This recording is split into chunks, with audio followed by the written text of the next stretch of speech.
appears to be one single cell that's in the latter stage of development. There's a smaller, more isolated one just to the south. Apollo 11, this is Houston.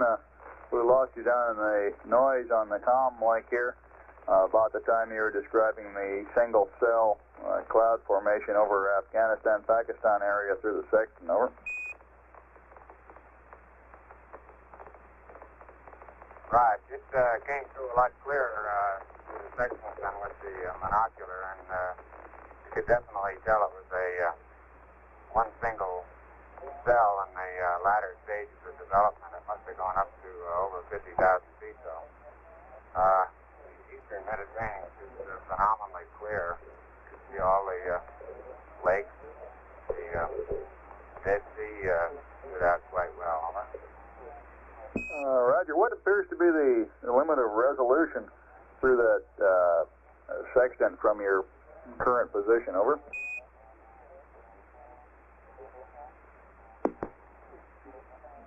Well, I can't see it right now. It's outside the field of view. Roger. And I don't know how you'd really describe the limit of resolution. I'll think about that a little. Okay, I guess the smallest object that you could pick out looking through it would give us a pretty good hag. Well, you can see the Nile River going almost up to its source. The lake is obscured by clouds. You can trace it all the way on up. Roger.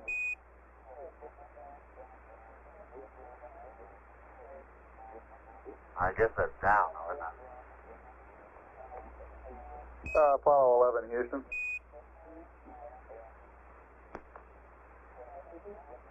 Go ahead, Houston. Roger, we've been working under the assumption that it would take about an hour for the interference from a wastewater dump to dissipate to the point where you could reasonably take star sightings for platform alignment, navigation, or something of this sort. If you have a spare minute or two, could you comment on the observation conditions now? Over.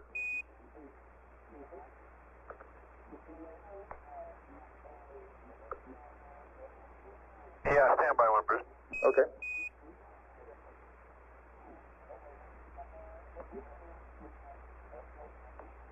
My guess would be a telescope's probably pretty useless, but you can differentiate in the sextant between water droplets and stars by the difference in their motion.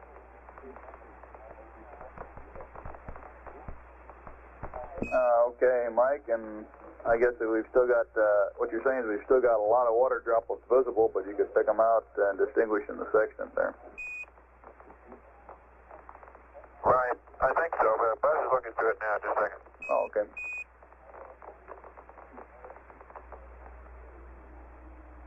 Houston, Apollo 11. It looks like at this time the sextant would be quite usable for any alignment. There's actually very few small particles drifting by. Roger, Buzz. How about the telescope? Is it useful now?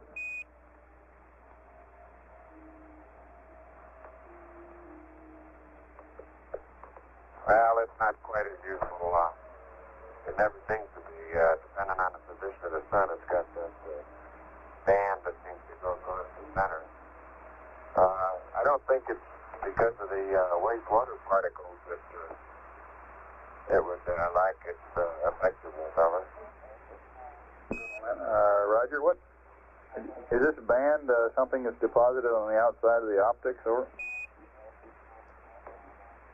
No, it's due to reflection from the sun. Roger. Sun bounces off a lamp structure. With a web attached, that telescope is just about useless. Those star charts that MPAD provided us, I think, would be most useful if we had to use the, for some reason, we had to mark through the telescope. We could use those as a guide for what we're looking at and say, well, that bright blob over there is got to be that star because that's the position we're in. But so far we've been, or at least I've been unable to pick out any decent star patterns this is Houston. We copy.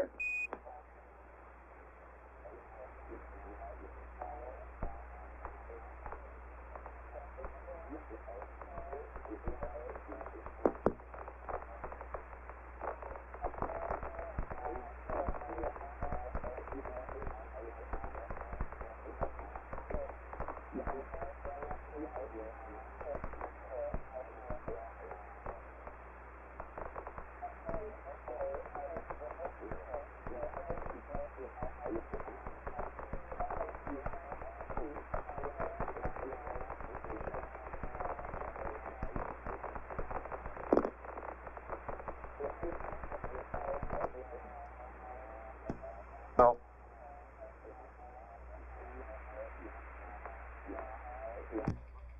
This is Apollo Control at 49 hours 7 minutes into the mission. Apollo 11 is 163,040 miles from Earth. Velocity 3,476 feet per second.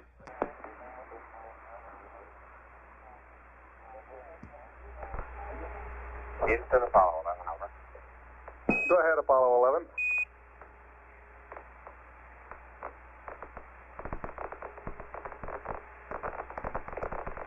Apollo 11, this is Houston. Go ahead. 90 feet, over.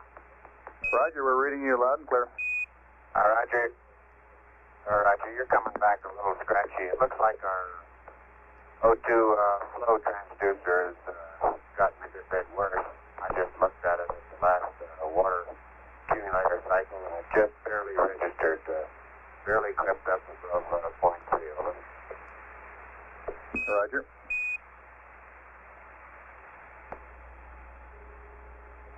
Air 11, this is Houston.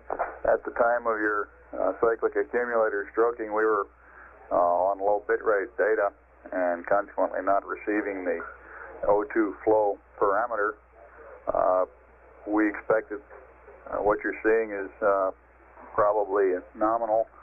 That is, it's probably what we would expect from a transducer that's malfunctioning in this fashion. It's probably just going to keep on getting worse like that. Nothing to worry about. We'll monitor things on the ground here. Over. Okay, it does look like it's gradually degrading to about zilch. Roger, we copy. This is Apollo Control at 49 hours 52 minutes. Apollo 11's distance from Earth is 164,558 nautical miles. Its velocity is 3,441 feet per second.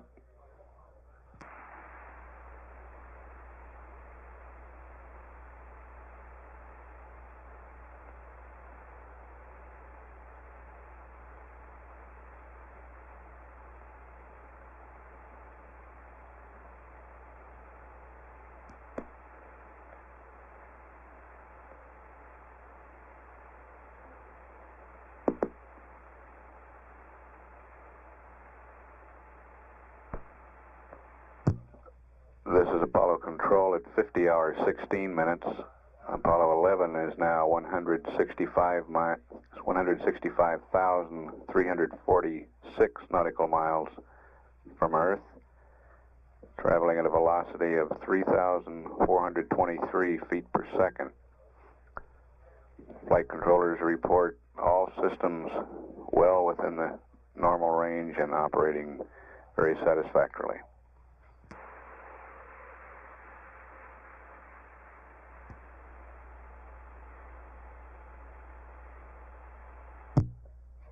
This is Apollo Control at 50 hours 40 minutes.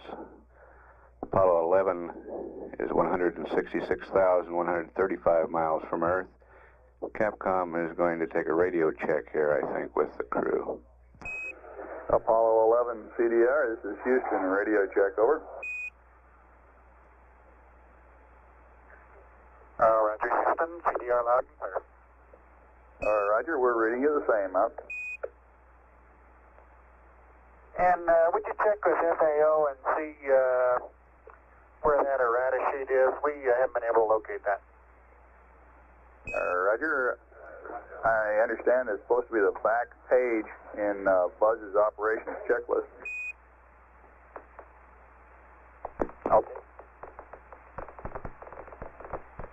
FAO is the Flight Activities Officer.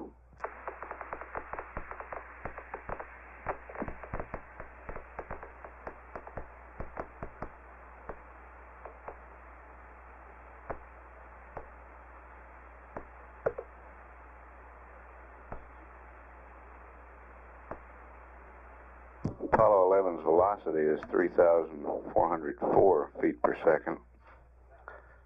Spacecraft's still in the passive thermal control mode, rotating at 0.3 of a degree per second, or 3 revolutions per hour. Sporadic bursts of static that you hear on the air-ground is caused by the rotation of the spacecraft, changing the orientation of the antennas as the spacecraft slowly rotates to maintain thermal balance.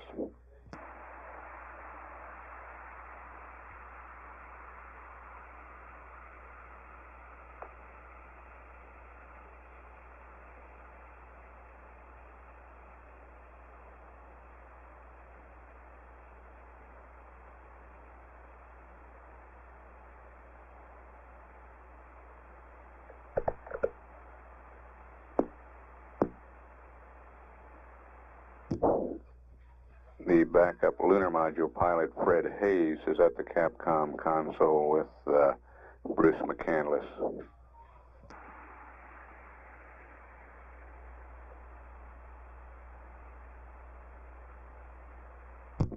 That radio check was with the Apollo 11 commander, Neil Armstrong.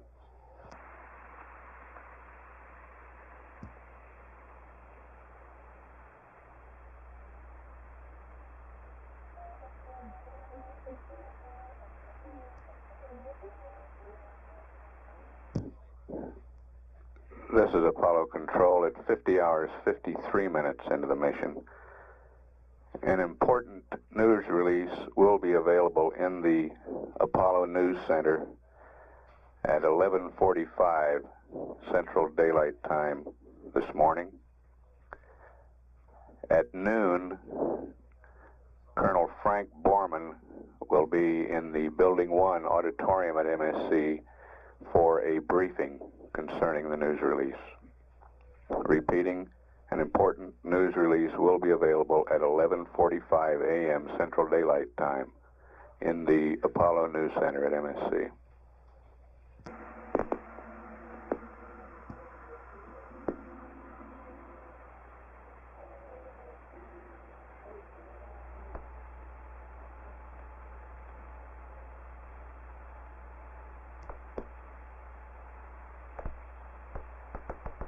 This Apollo Control at 51 hours, 7 minutes. Apollo 11's distance is 167,007 nautical miles from Earth. Velocity 3,386 feet per second.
Apollo 11, this is Houston. Did you find it? Over.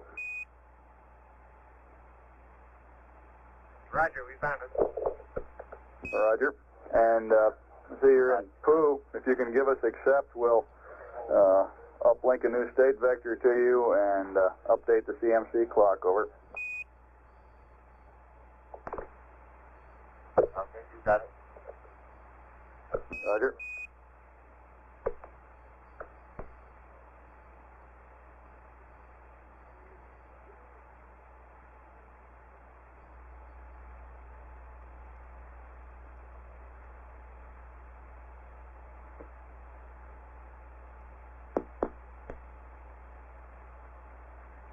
Hey, 11, this is Houston. We're through with the uplink. You can go back to block.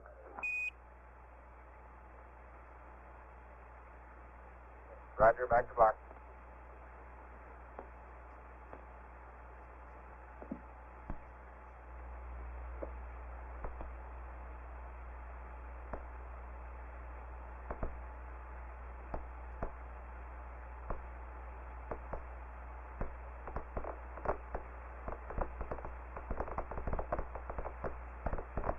Apollo 11, this is Houston.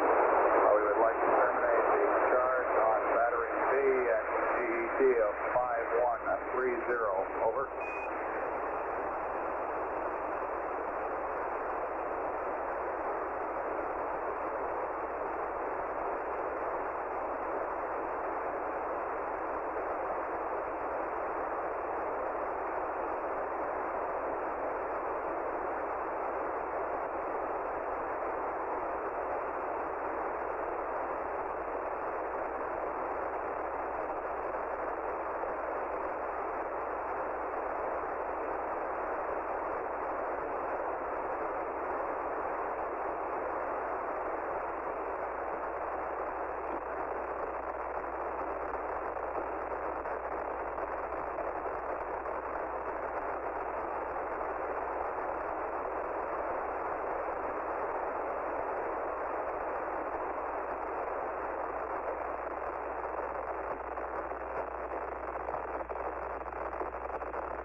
Apollo 11, this is Houston. We'd like to terminate charging battery Bravo at 5130 GET. Over.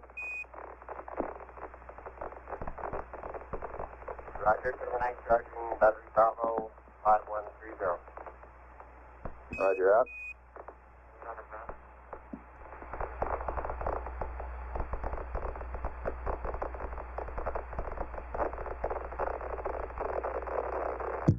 This is Apollo Control at 51 hours 25 minutes into the mission. Apollo 11 is 167,594 nautical miles from Earth, moving toward the moon at a velocity of 3,373 feet per second. All systems are normal. We will be utilizing this release line for the Colonel Frank Borman briefing.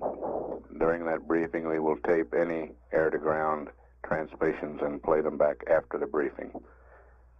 This is Mission Control, Houston.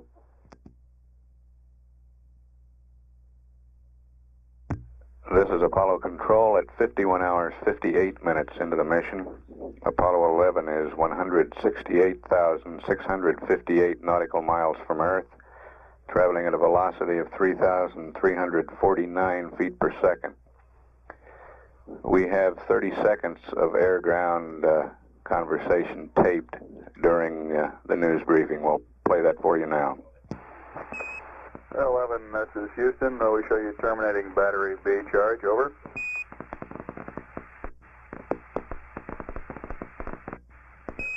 Apollo 11, this is Houston. Over. Go ahead, Houston, Apollo 11. Roger. Roger, 11. We show you terminating battery B charge at about 51 hours, 30 minutes, over.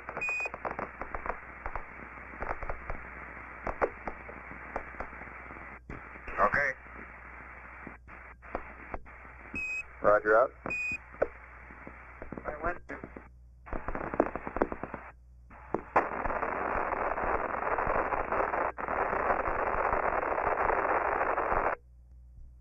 Apollo 11, which oxygen and hydrogen.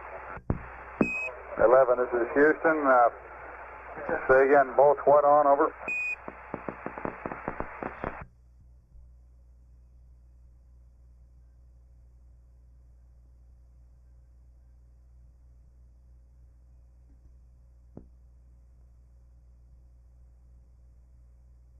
Apollo 11, this is Houston. Affirmative, we request hydrogen and an oxygen fuel cell purge, over.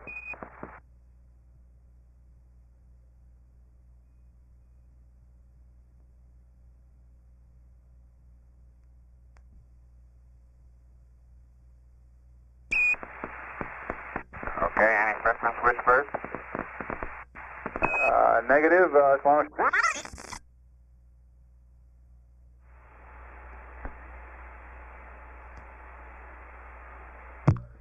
This is Apollo Control at 52 hours, 40 minutes. Apollo 11 is 170,010 nautical miles from Earth. Velocity 3,319 feet per second.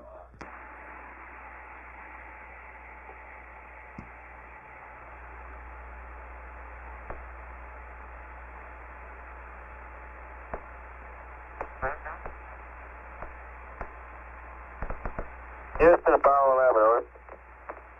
Apollo 11, this is Houston, go ahead. Roger, you copy my now 93? That's affirmative, we've got it. Okay, I'm going to go ahead and correct then. Triangle difference is .01, but it's sort of difficult at 3/10 rate. I'm required to use medium speed and resolved, and it's difficult to hold the star centered long enough to get a decent mark on him.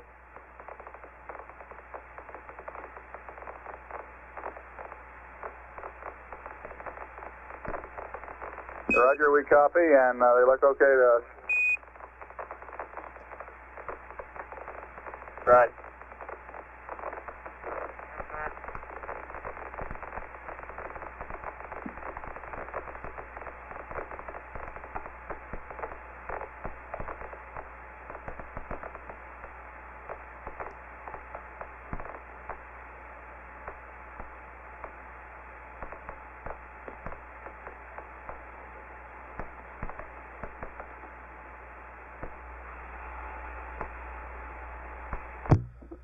This is Apollo Control at 53 hours, 3 minutes into the mission. Apollo 11 is 170,746 nautical miles from Earth. Velocity 3,303 feet per second.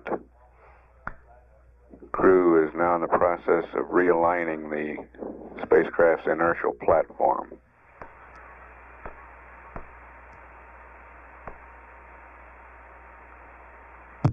This is Apollo Control at 53 hours, 20 minutes. Apollo 11's distance from Earth is 171,293 nautical miles, traveling at a velocity of 3,291 feet per second.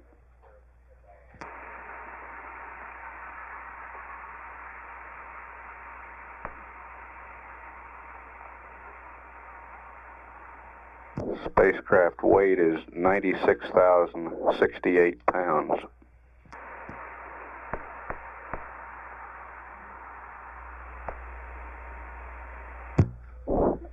This is Apollo Control. We have a correction on the orbital parameters of Luna 15 as given in the news briefing recently over. The parameters given in that briefing of 72 by 156 nautical miles were based on computations from an orbital period of 2 hours and 30 minutes instead of the correct 2 hours and 30 seconds. The orbit has been recomputed based on the proper numbers, and the parameters for Luna 15, based on a period of 2 hours 30 seconds, are 30 by 110 nautical miles. Paraloon of 30, apoloon of 110 nautical miles.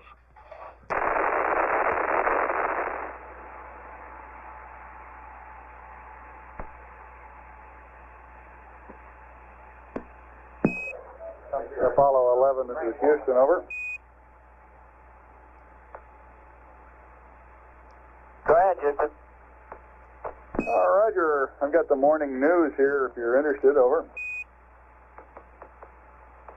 Yeah, we sure are. We're ready to copy and comment. Is that 2:30 there? Roger.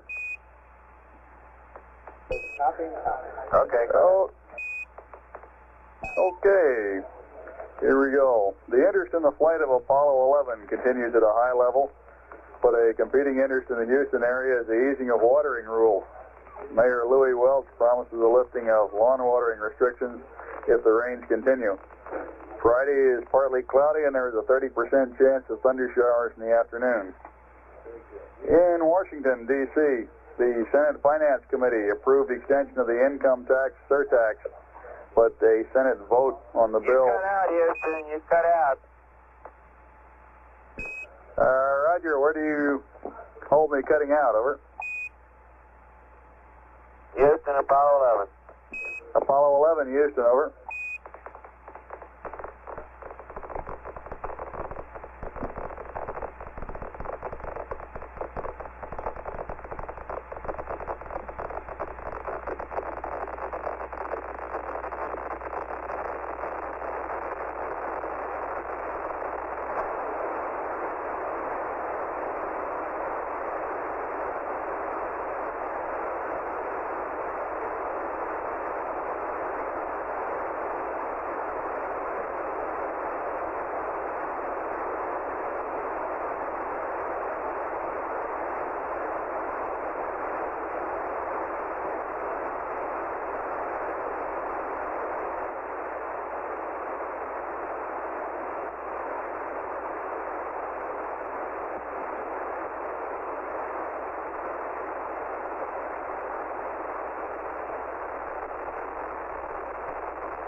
Apollo 11, this is Houston. How do you read now, over?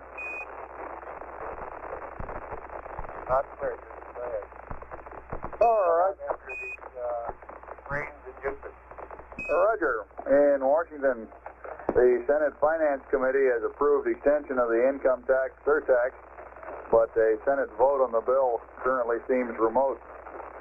In Austin, State Representative Ray Lemon of Houston has been nominated as the National Director of the American Society for Oceanography.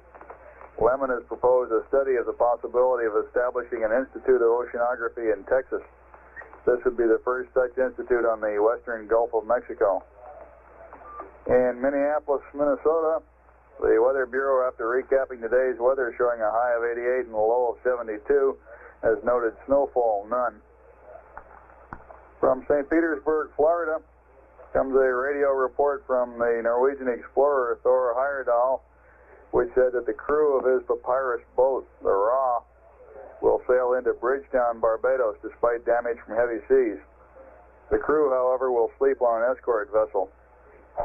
Norman Baker, navigator of the expedition, said the crew was aboard the Ra today repairing damage from storms this past week, which split the footing of the mast. Part of the broken mast was jettisoned overboard, and the vessel was 725 miles east of the Barbados. It is possible but uncomfortable to sleep aboard the Ra, Baker said in the radio report. But the purpose of our voyage is not a test of strength or human endurance. That is the reason why the crew was spending nights aboard the escort vessel Shenandoah, which rendezvoused with the Ra on Tuesday. In sports, the Houston Oilers are showing plenty of enthusiasm in their early preseason workouts at Kerrville, and Coach Wally Lem says he is impressed with the fine group of rookies. National League Baseball, for yesterday, Thursday, St. Louis 11, Philadelphia 3, Montreal 5 over Pittsburgh 4, Atlanta 12, Cincinnati 2, San Francisco 14, and Los Angeles 13. American League have Baltimore 3 over Cleveland 2, Detroit 4 to Washington 3, Minnesota 8 to Chicago 5. Boston and New York was rained out.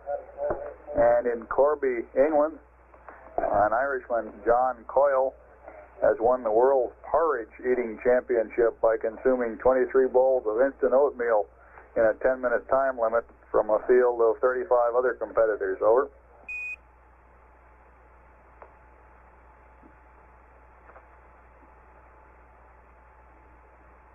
Roger, I assume Houston didn't play yesterday. That's correct. I'd like to enter Aldrin in the oatmeal eating contest next time. See, pretty good at that. He's doing his share up here. Oh. Let's see, you all just finished a meal not long ago, too, didn't you? I'm still eating. Okay, does that He's on his 19th bowl. Roger. Are you having any difficulties with gas in the food bags like the 10 crew reported? Well, that's intermittently affirmative, Bruce. We have these two hydrogen filters, which work fine as long as you don't hook them up to a food bag. But the entryway into the food bag has enough back pressure to cause the filters to start losing their efficiency. A couple of times I've been tempted to go through that dry-out procedure, but we found that simply by leaving the filters alone for a couple of hours, their efficiency seems to be restored. Roger, we copy.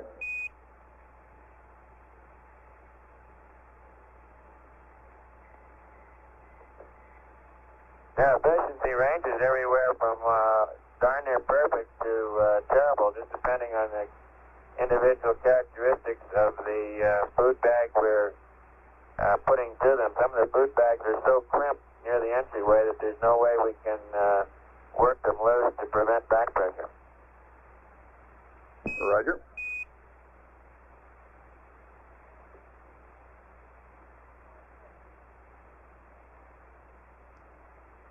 That's Mike Collins from the Spacecraft.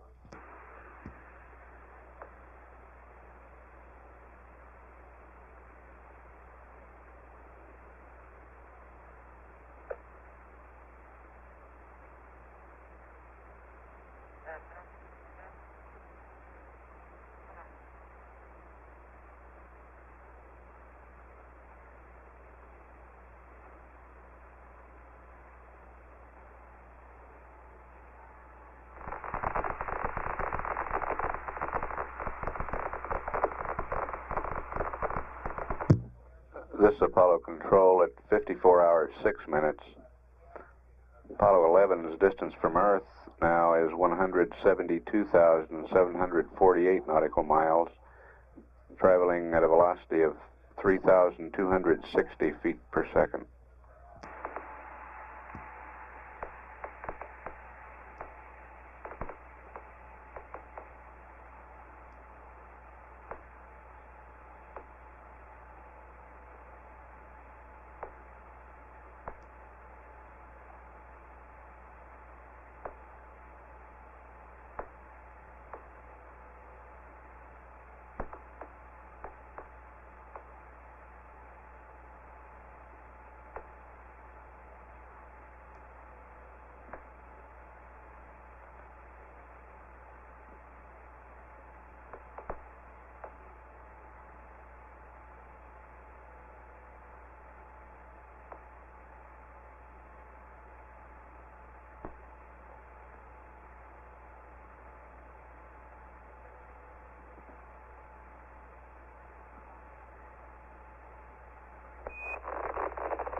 Hello, Houston, go ahead.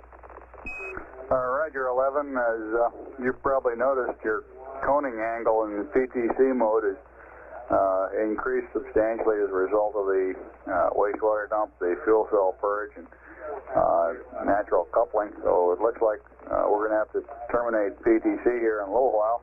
And we'd like to get your feeling as to whether you're still anticipating trying to send back TV signals from inside the LEM.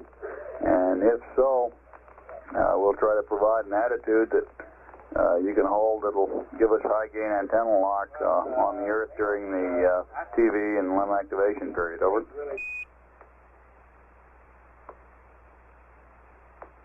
Yes, we're still planning that activity of the chord length work out all right, and we'll accept those attitudes that you work up for us. This is Houston, Roger out. Worked up an attitude to get high gain. Is there any way that we could get partial sun in one of the two left front windows? This is Houston. We'll have a look at it.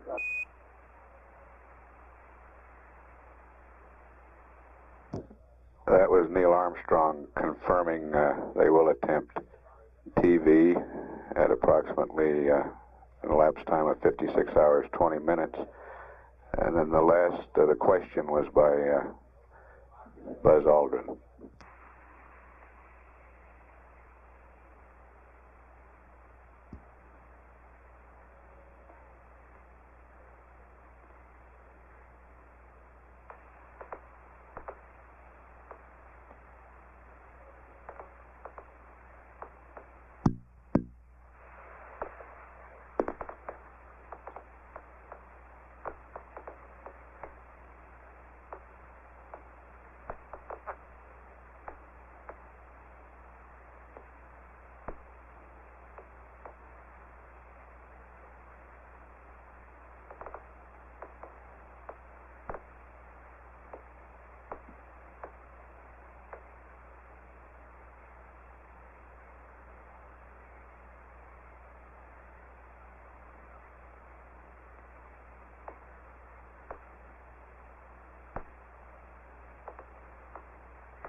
Apollo 11, this is Houston, over. Go ahead, Houston. Roger, we have a TV attitude for you if you're ready to copy.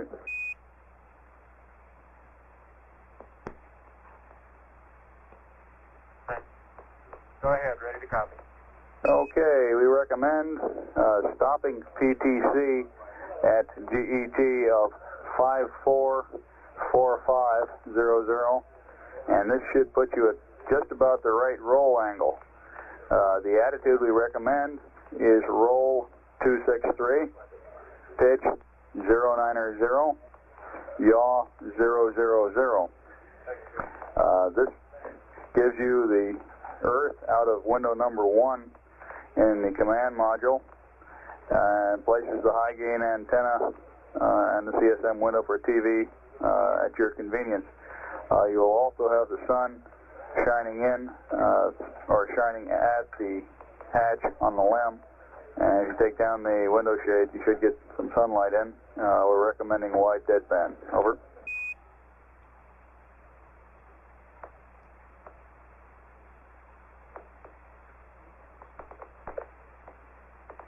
Roger, thank you. You can look at that. Roger out.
Houston, Apollo 11, when we pass the proper roll angle, we're not going to be anywhere near 0 degree yaw. Do you want us to just stop at the angle we find ourselves in and then bird 49 to the 3 angles you gave us? Stand by.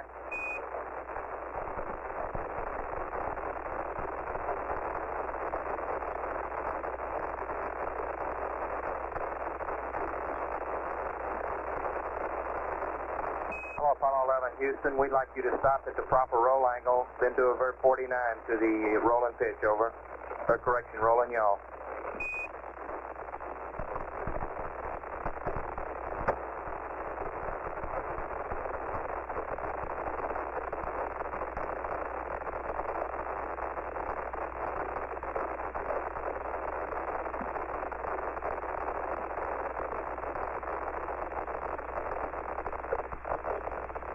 Houston, Apollo 11, over.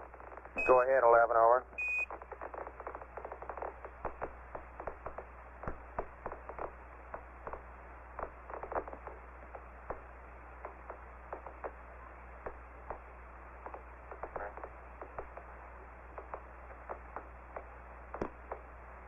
Hello, Apollo 11, Houston, you read, over.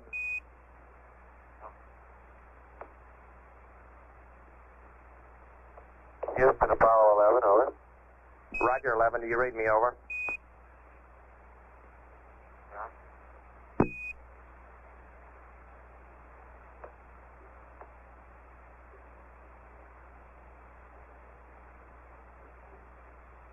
Hello, Apollo 11, Houston, over.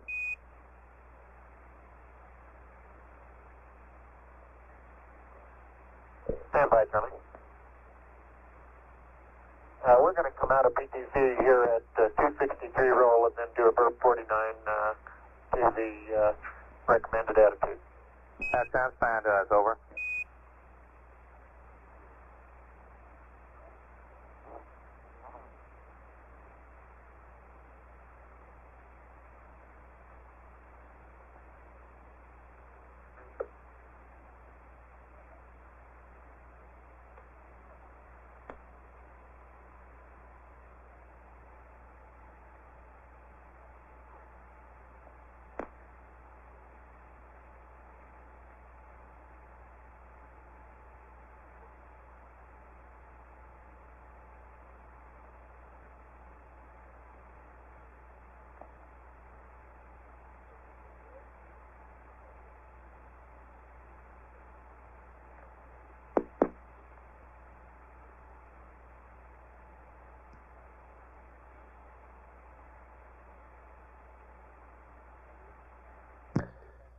This is Apollo Control at 54 hours 45 minutes.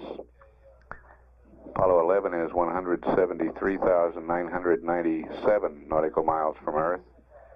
Velocity 3,234 feet per second. In the control center, the white team led by Gene Kranz is preparing to relieve Cliff Charlesworth and the green team. Capcom is Charlie Duke.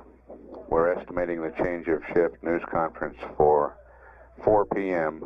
Central Daylight Time.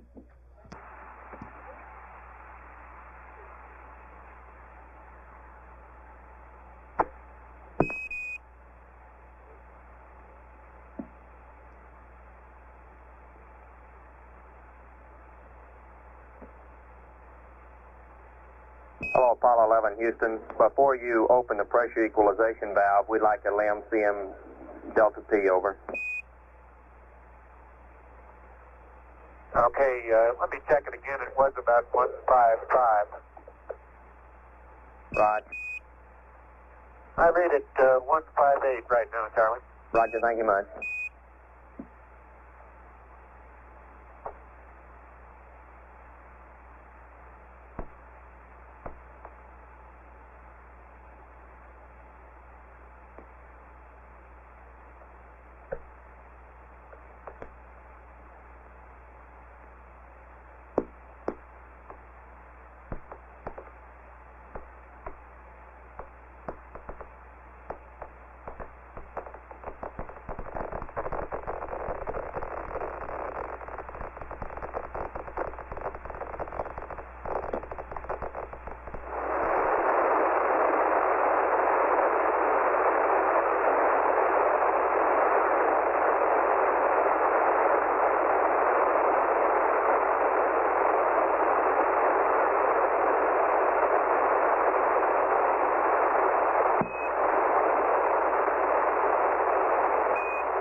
Houston, Apollo 11, how do you read on the high gain? 11, how do you read me, over? Getting you loud and clear, Charlie. We just switched to the high gain, and we've stopped PTC at roll 263, pitch 90, yaw 0. How do you read? Roger, Mike, you're 5 by now on the high gain. We right between the Omni antennas and pretty horrible comm on the Omnis. We got you 5 by on the high gain, and we copy the PTC stoppage, over. Okay, fine.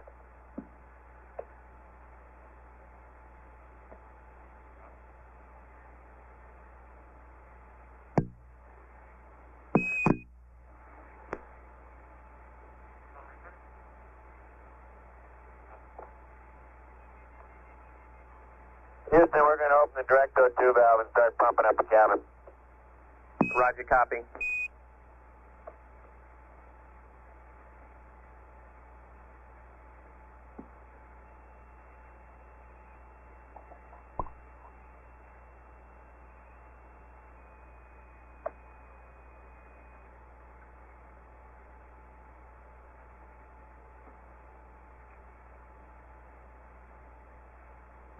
Apollo 11, Houston, we're going to hand over to Goldstone for uplink in about 2 minutes. We might have a momentary dropout of comm, over.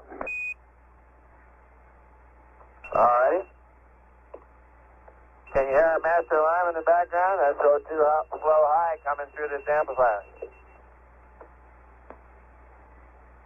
Roger, copy.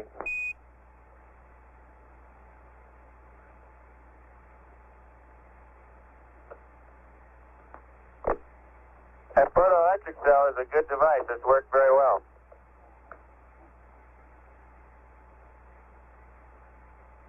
Uh, 11, Houston, say again, over. I say that photoelectric cell amplifier for the master alarm is a good device. It's working very well, and it's a nice, pleasing tone. Ah, Roger, copy. Thank you.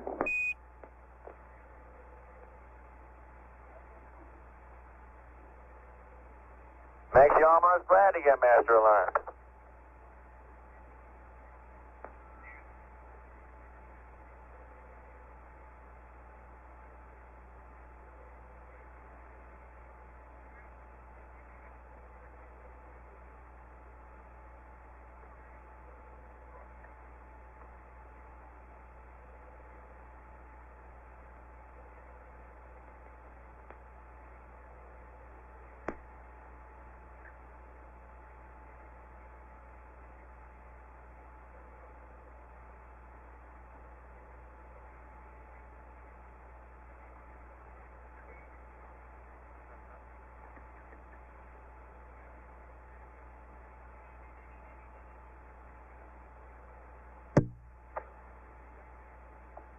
Houston, Apollo 11, as a matter of curiosity, our O2 flow meter is pegged full scale high. Roger, 11, we copy that here, over. Okay.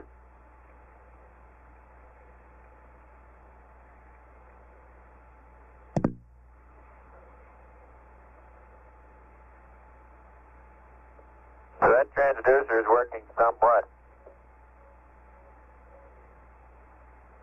Roger.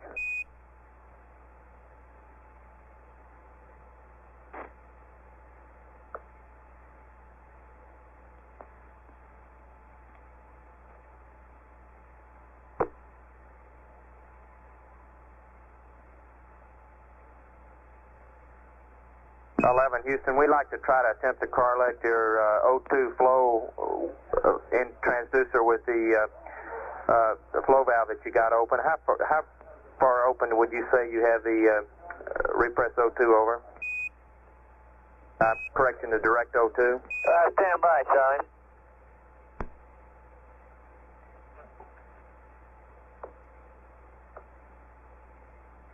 Okay, Charlie, it's not open very far. It's hard to give you a good reading without shutting it again, but the arrow is about at the 1 o'clock position. Now, I reduced the flow, and I'll let it stabilize here. Right now, our onboard reading is about 0.4, and that's with the arrow on the O2 valve at the 2 o'clock position. Would you rather have comparisons of O2 flow readings, or would you rather have valve position comparisons? Roger. Stand by. Ecom say they'd like to look at valve positions, over.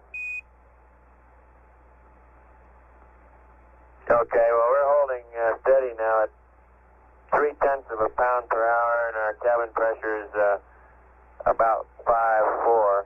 And I'll close the valve momentarily and then open it again to this position and tell you how much travel is required. Roger.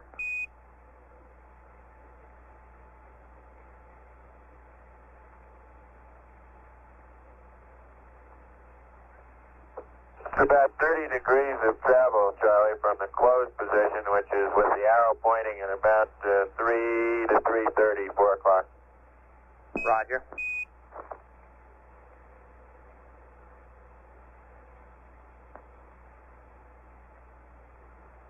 Our flow is stabilized now at 0.6. Roger, we copy. We're reading the same. Okay.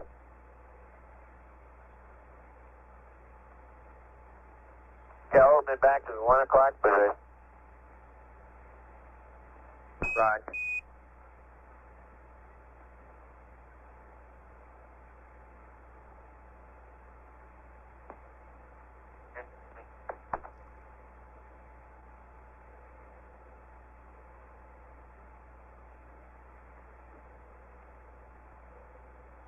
Is that enough different positions, or you want more, Charlie? Mike, that's a good enough. We're satisfied now, over. Okay.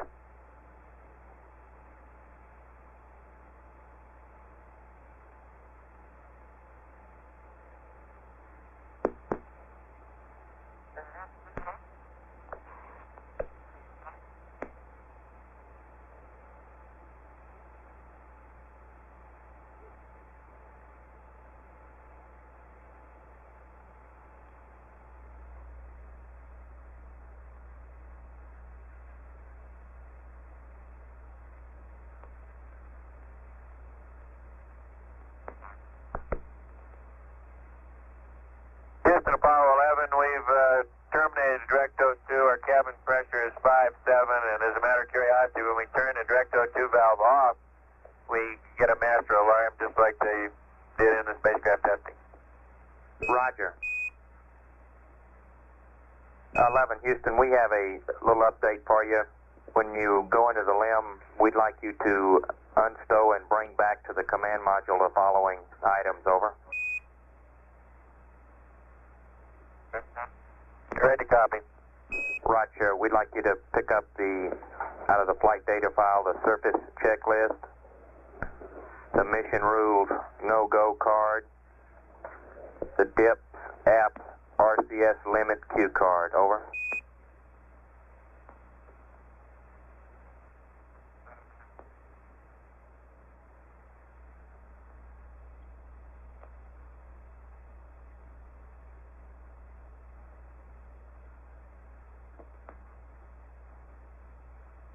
Apollo 11, Houston, the reason we wanted you to bring those 3 items back, we'll have some updates for you for those 3, over. Roger, we figured you would.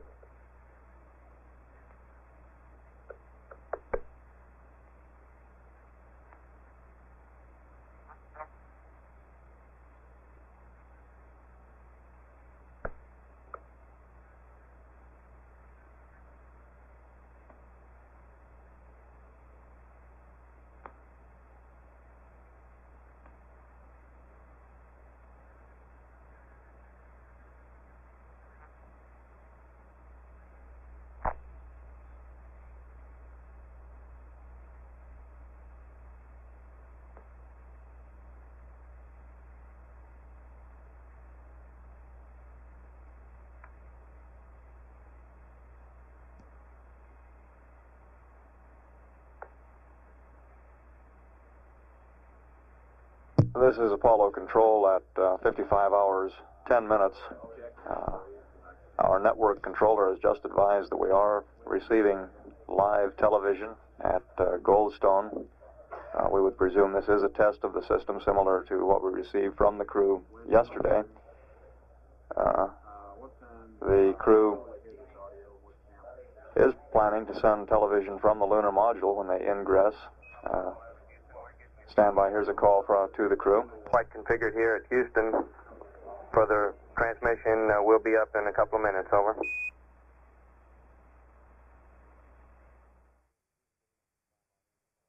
Ingress. Stand by, here's a call to the crew. Flight configured here at Houston. Further transmission will be up in a couple of minutes, over. Raj, this is just for free. This isn't what we had in mind. Roger.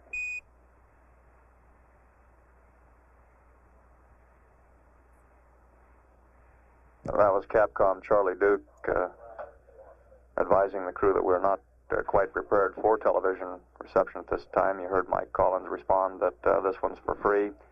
We still intend to get the television transmission during the time the crew is in the lunar module, beginning at about 56 hours, 20 minutes ground elapsed time, which would be about 4:52 p.m. Central Daylight Time.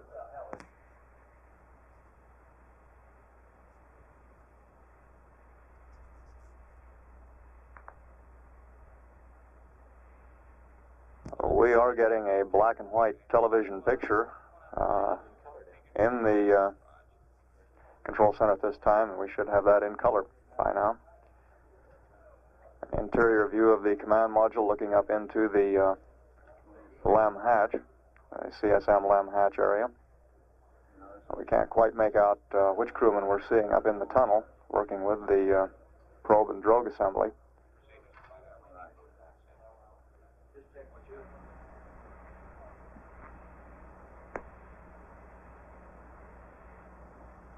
Getting a very good view of the work going on in the command and service module tunnel. It appears to be Neil Armstrong working in the tunnel, working on the drogue and probe assembly.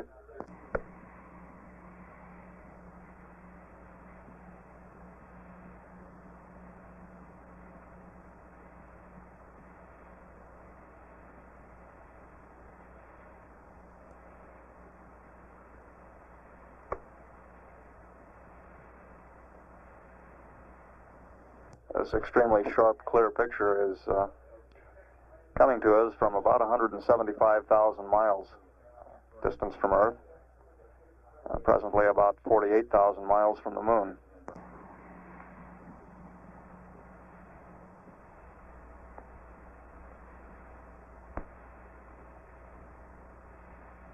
And that appears as if it might be all the free TV, as Mike Collins put it.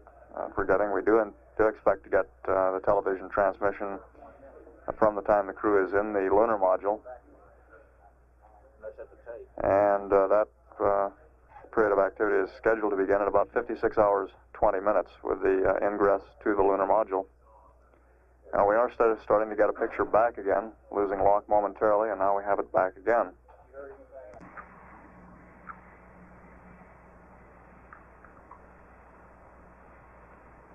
Neil Armstrong up in the tunnel at this point, removing the probe and drogue assembly in preparation for the ingress to the lunar module.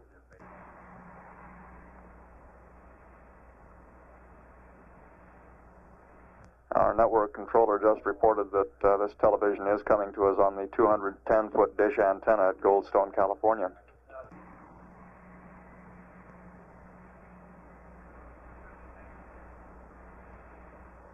We just saw the probe assembly start to come loose now as Neil Armstrong is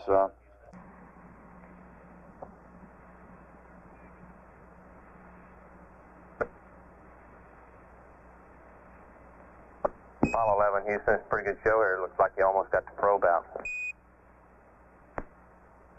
Yeah, it's loose now. Can you see that? Raj, Neil's really good. Not much light up in that area, but apparently this TV says they can pick it up.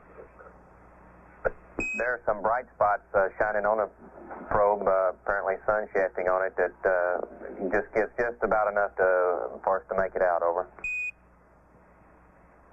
I think those are the tunnel lights. Oh, okay. You're right.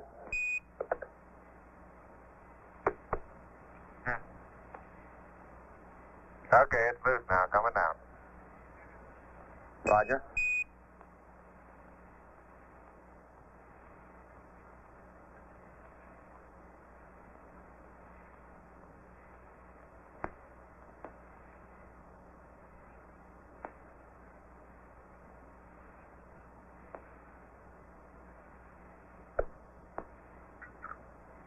Looks like it's a little bit easier than doing that in the chamber. You bet. It's the only way to take it easy. It's pretty massive, but it goes where you direct it. 11, Houston, that's a beautiful picture now we got. We're looking at 12-second delay, and to us, you're just bringing it down by the optics now.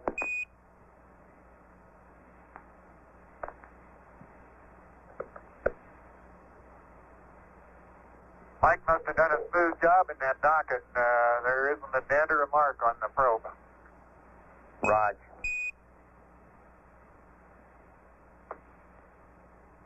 We're really getting a great picture here, 11, over.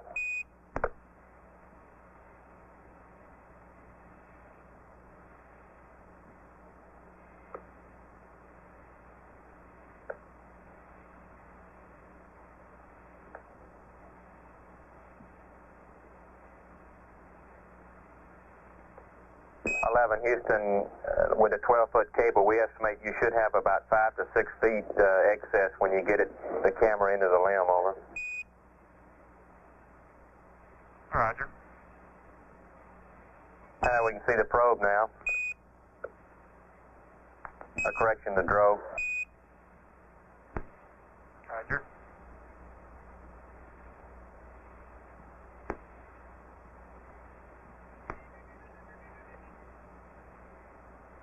Okay, drug removal is coming next. Roger. As we suspected.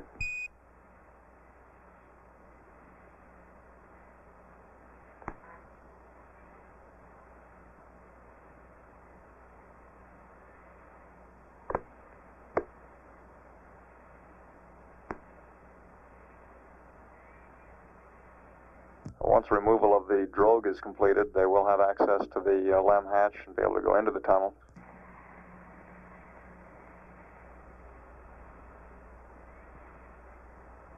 Houston, now it's a good view of the storage area under the couch.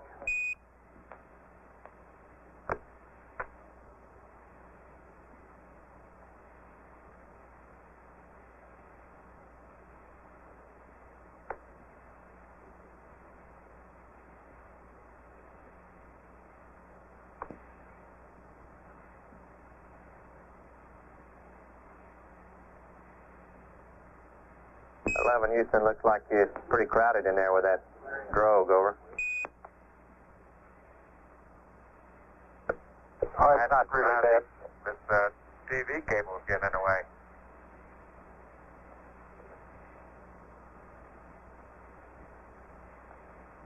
We see lots of arms.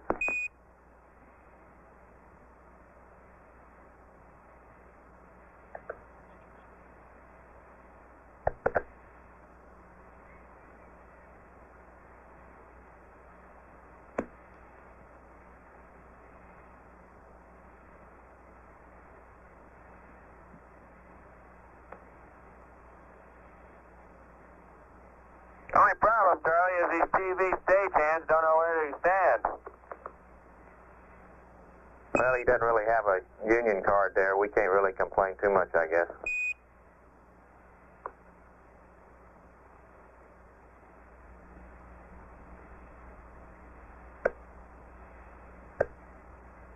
This unscheduled television transmission has now run about 18 minutes, and we have no estimate at this point as to how long it will continue. Mike Collins reported that we would go ahead with a regularly scheduled one when they are in the LEM. Apollo 11, Houston, do you have a little white dot in the bottom of your monitor, on the TV monitor, over? Roger, we do. Roger, I guess part of the camera's been burned out down there. These are really beautiful pictures now, Buzz, over. Real clear.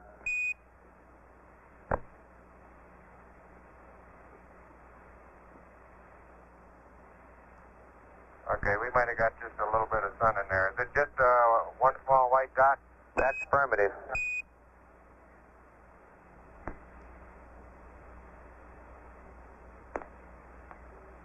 Have a good view here of the computer display and keyboard assembly with the green lights flashing.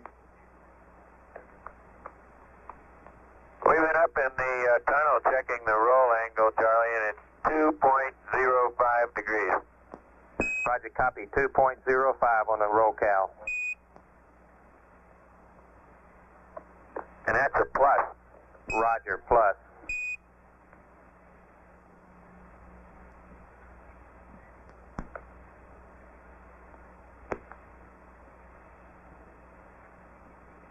The reference to the roll cal, or roll calibration, index marker in the tunnel, which shows how far off exact zero the two vehicles were when the docking occurred. 11 Houston, the tunnel looks pretty clear to us. Somebody going up there now. Over. It's Max checking his connectors up there now. Roger.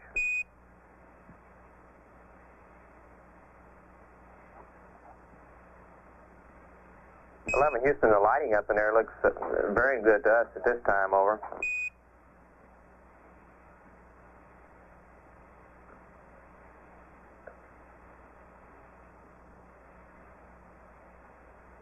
I think that's mostly the camera. It's subdued, to say the least. Roger, it's gathering pretty well to us. We see everything quite clearly up in there.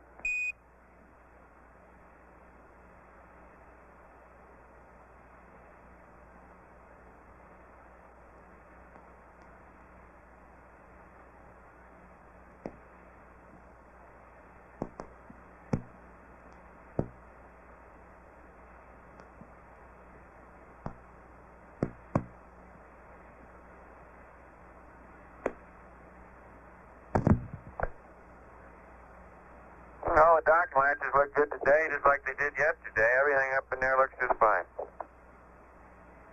That sounds fine to us. Over. Mike Collins reporting there on the appearance of the docking latches.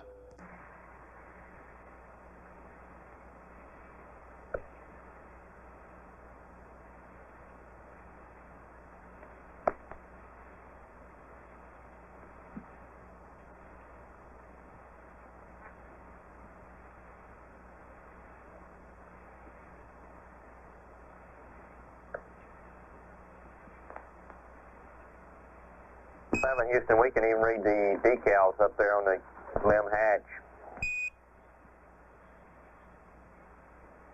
Let me zoom it up and see how much you can read. Okay.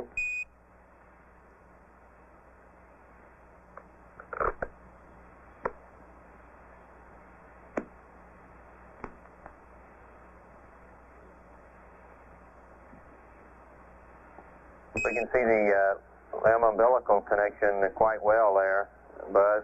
You zooming in on one of the decals now that to reset, unlatch handle, latch behind grip, and pull back 2 full strokes.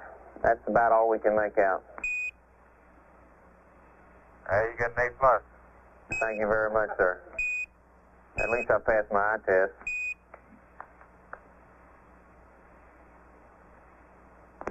I'm standing 6 feet from it, Charlie. You can read it better than I can. There's something wrong with the system.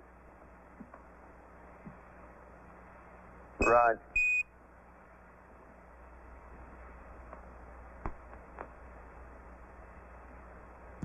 An interested observer of these amazingly clear pictures coming to us from more than 175,000 miles out in space is astronaut Gene Cernan, who got a first-hand view of some of this same area of the spacecraft during his Apollo 10 flight.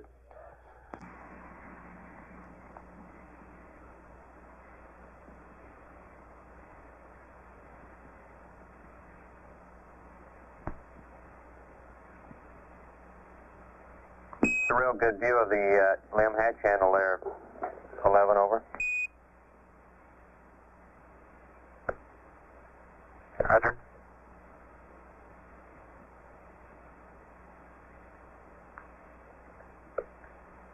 Looks like we'll be ready to go into the LEM early, if that's okay with y'all down there. Roger, it's fine with us, Neil. Go ahead anytime you wish, over. Okay.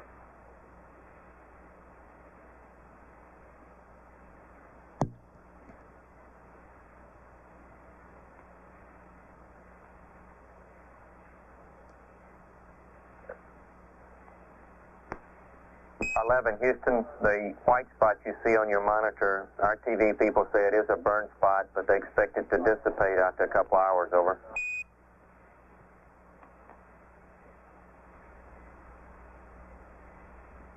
Okay, the dump valve is actuated. Roger, copy, 11. We see that very clearly. Is that you, Buzz, with your hand on it? Yeah. All right.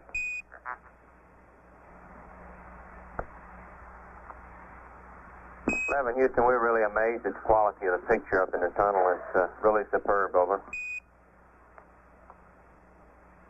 It is, considering the amount of light up in there. Roger, we're about to open the hatch now. Right.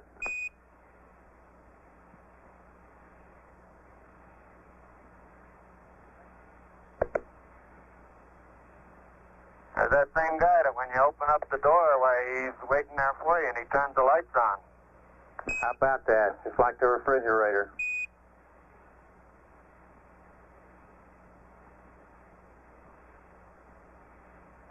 That conversation between Charlie Duke and Mike Collins referring to the automatic light that comes on in the LEM when the hatch is opened.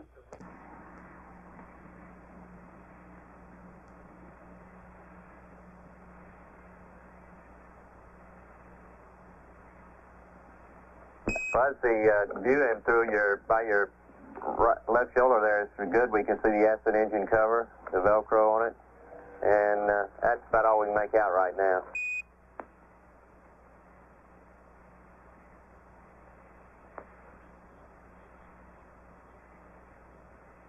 We see the helmet stowage. We don't see anything loose up there. Well, great. Looks good to us. We see your helmet stowage bag.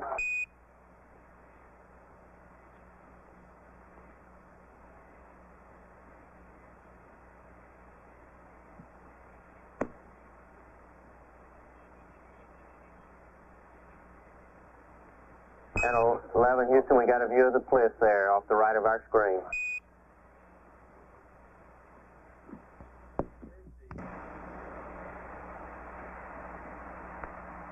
Houston, Buzz, you already in? Over. I jumped halfway in. I'm going to have to start turning around, I guess. Right. Buzz Aldrin reporting that he's halfway into the LEM. This view is inside the LEM cabin.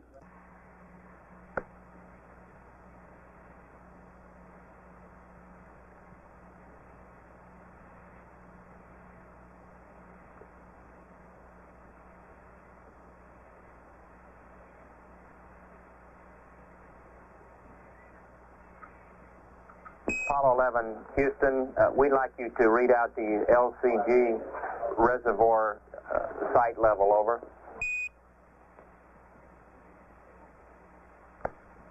Okay, stand by.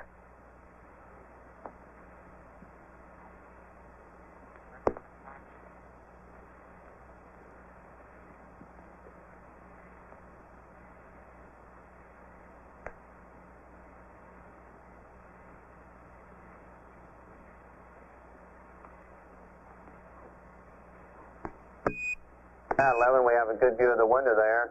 It looks like the sun's apparently coming through the shade. Yeah, I'm afraid it's, we're just about plus Z right toward the sun. That's affirmative. This attitude put both windows right towards the sun for the LEM, over. Well, that may be good in some respects.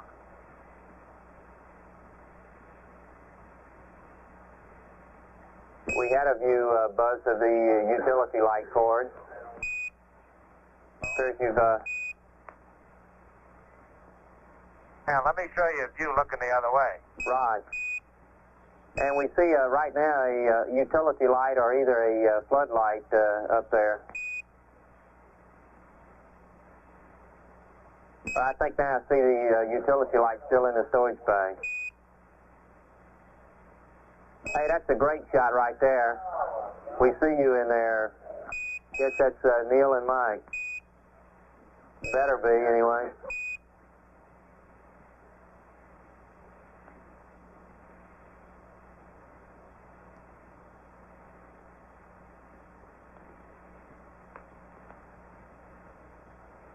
We see you waving.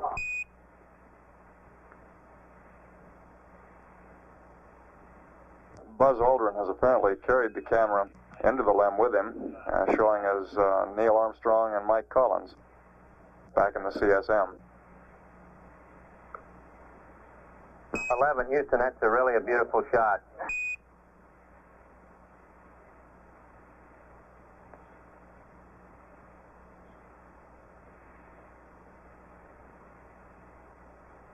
Houston, we didn't quite decipher that signal. It just came from the CMP. Just say hello. On the LCD sight gauge, we got about, it looks like the white mark that's in the plunger is about quarter to 3/8 inch out into the green away from the red. Is that what you'd like to say, all right? Stand by. Right, Buzz, that looks good to us. Thank you much.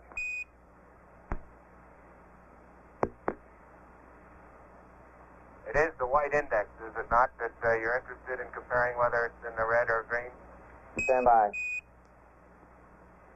That's affirmative, Buzz. It looks good. That's a good reading for us, over. Okay.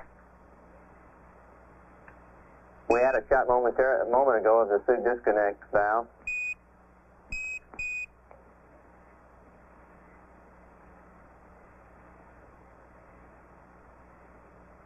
I'll open up the windows and see what the lighting condition's going to be like.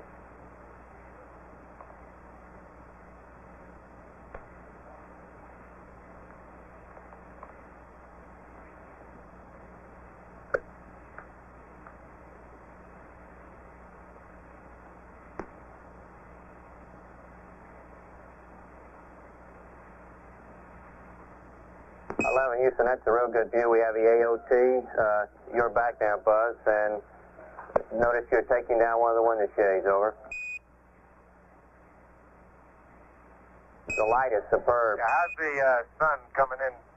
How's the sun coming in from this direction going to affect what you can see? It made it really super. The lighting is excellent in the LEM right now. We can make out the AOT, the ISA, and the left-hand window is a little glare off of that, but the LMP side, with the shade down, it's really excellent, over.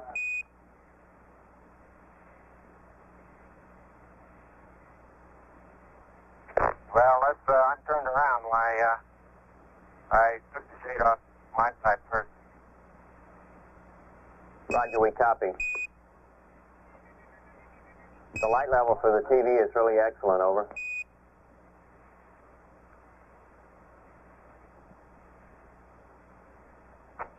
Yeah, the lighting in the LEM is very nice. I just like completely daylit and everything is visible. Good bit lighter than the tunnel was earlier.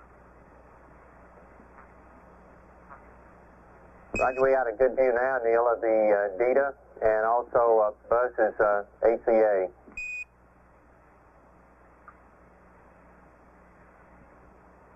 This ingress to the lunar module came about 40 minutes ahead of the flight plan, and we would presume that the unscheduled TV is perhaps merging with the scheduled a little bit early.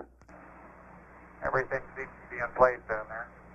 Roger, we got the dump valves in view, over.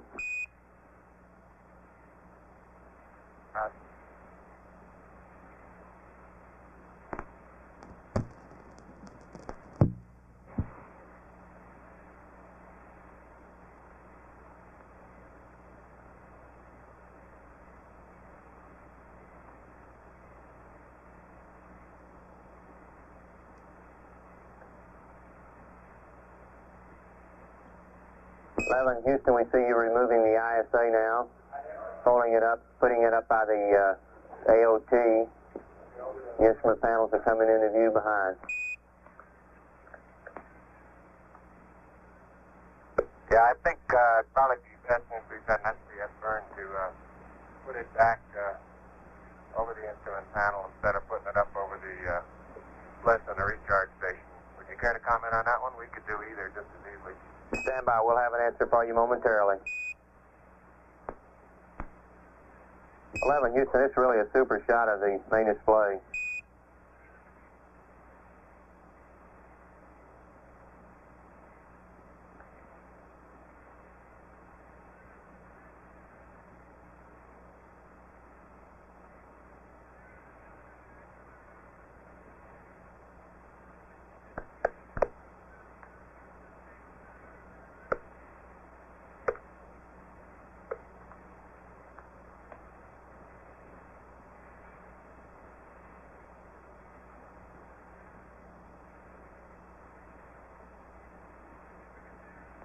The vehicle is surprisingly free of any debris floating around. It's very clean.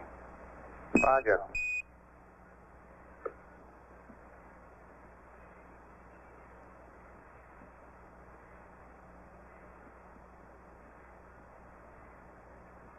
Houston, it's pretty hard to describe this view. It's really, really great. Now you know how we feel.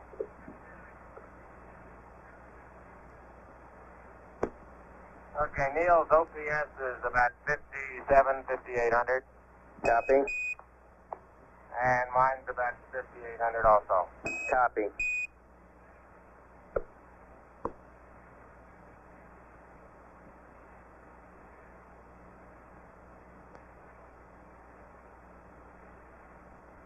Aldrin's hand resting on one of the portable life support systems which will be used on the moon's surface.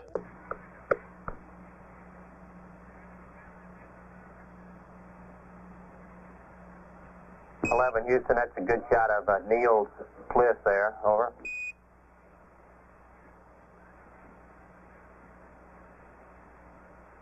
No, that's mine.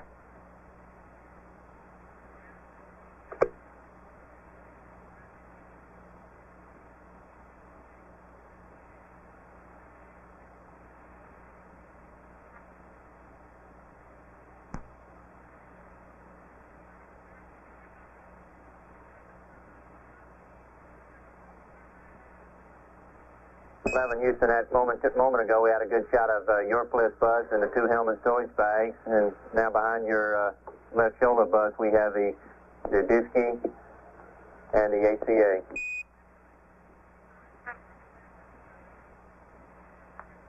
We're not quite sure who's holding the camera at this point. Apparently it's drifting freely inside the cabin.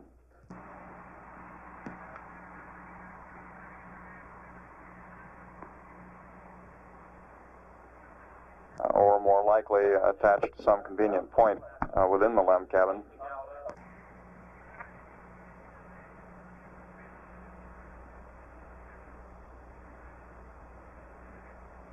We're going to go ahead and take all the loop data on back into the command module, Charlie. Roger.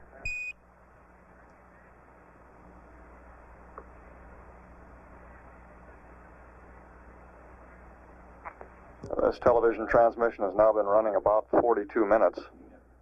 Spacecraft now about 176,000 miles from Earth. Apollo 11, Houston, buzz, it appears that you attempting to put on the sun filter and viewing the sun through the AOT, over. Yeah, unfortunately, it looks like it's down a little bit more towards plus X than I can be able to see in the AOT. Roger.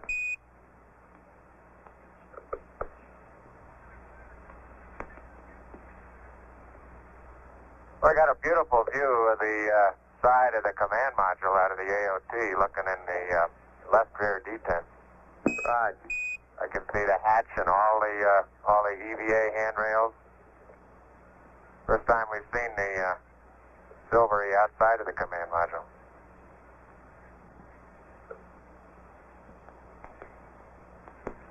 I can read the letters on the hatch cover. It's a boost cover release, and the big yellow arrow that points toward the opening place where the tool B goes. Right.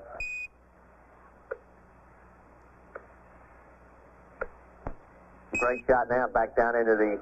And left on B. Go ahead, Buzz, over. Say again. I'm just saying we got a great shot looking back into the command module. Okay.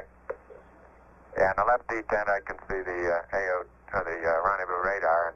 And when I move to the forward detent, that's about all I've got. I'm looking eyeball to eyeball. Right.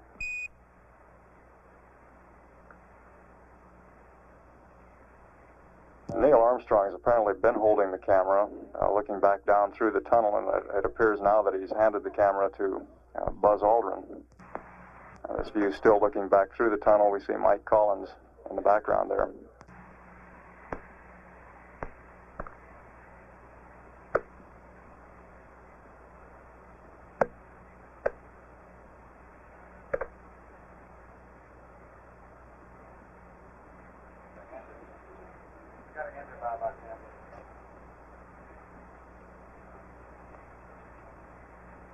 Charlie, is there any concern about the duration that we ought to have the window shades open? Stand by.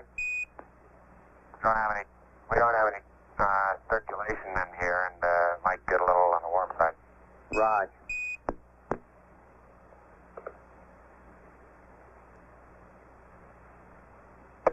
We'll put up a couple of hoses from the command module here and get a little circulation going.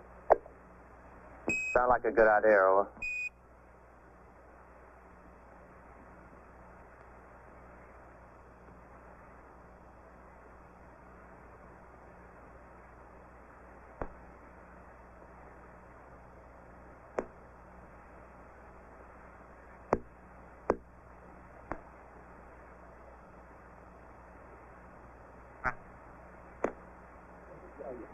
Apollo 11, Houston, as far as the window shades go in the LEM, there's nothing except for crew comfort. I don't think we got any systems problems. Be sure to put them back up when you egress, over. We will do.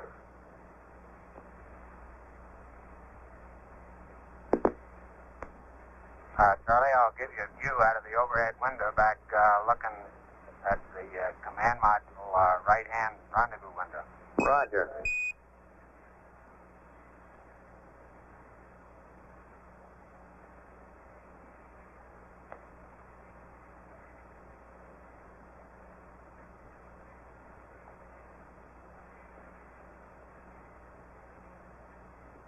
Well, we see it now. Thanks a lot, Buzz. It's a good view through the overhead.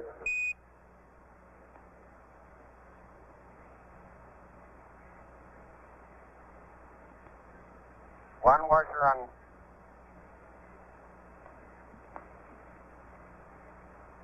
One washer going by the overhead. Right.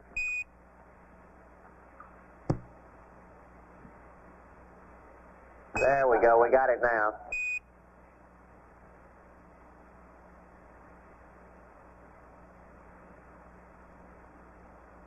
There wasn't very much debris in the command module or the LEM. We found very few loose particles of bolts, nuts, and screws, and lint things. Very few in each spacecraft. They were very clean. Roger. Sounds good.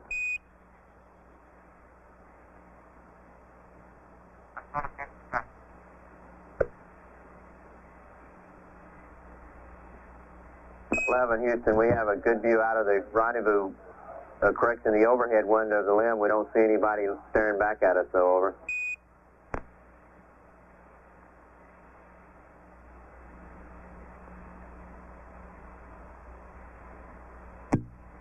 Charlie, can you see Mike, two eyeballs peering out of the rendezvous window? 11, Houston, stand by. We haven't picked him up yet.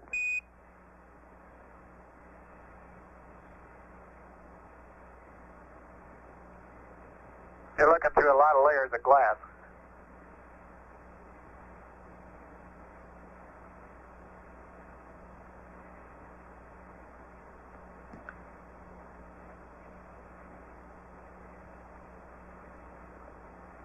11 Houston, we had a slight glimpse of Mike in the rendezvous window at that time. It's pretty murky looking into there, though. Okay, here he is. I've got him on the monitor now. Okay, we see him staring back at us now. Hello in there.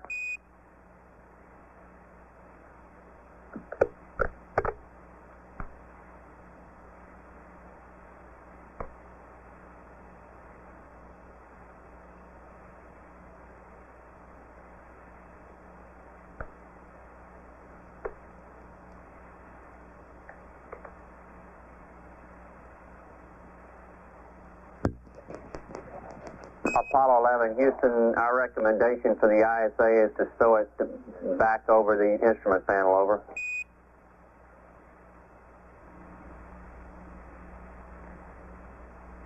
This transmission's been running about 54 minutes at this point.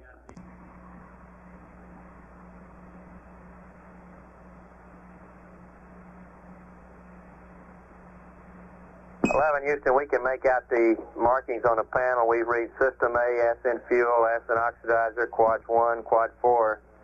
It's really unbelievable the definition we're getting down here off that little camera, over. We can even see the barber pole on the talkback.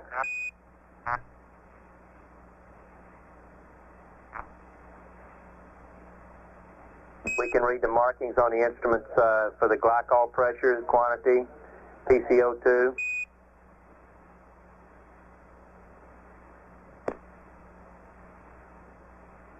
Even read the scale on the 8-ball, over.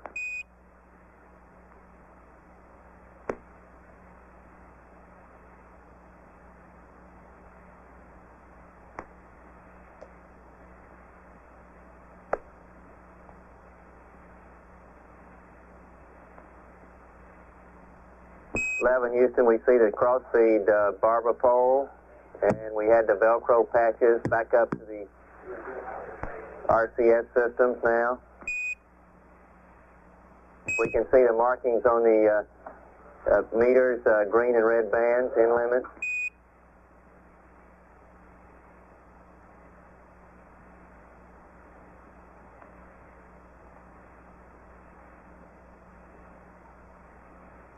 We see you raise the cover on the abort stage. We don't recommend that. Yeah, we're going to tape that one over. Right. We're going to tape that one over. We concur.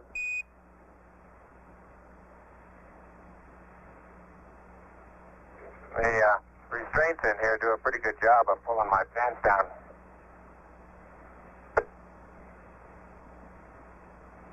Roger. We haven't quite got that before the 50 million TV audience yet.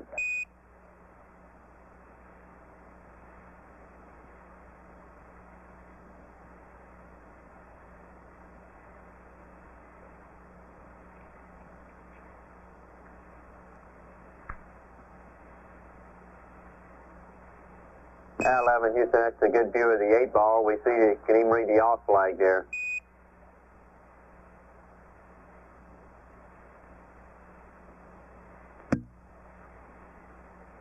You can see the signal strength meter for the radar, read the numbers on it.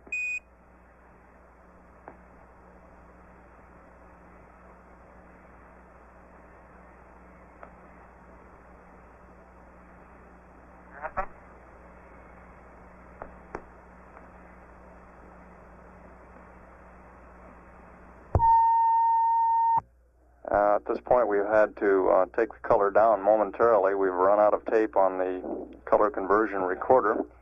We estimate we'll have the black and white for about 5 minutes while the tape change is in process, and then continue to convert in color after that point.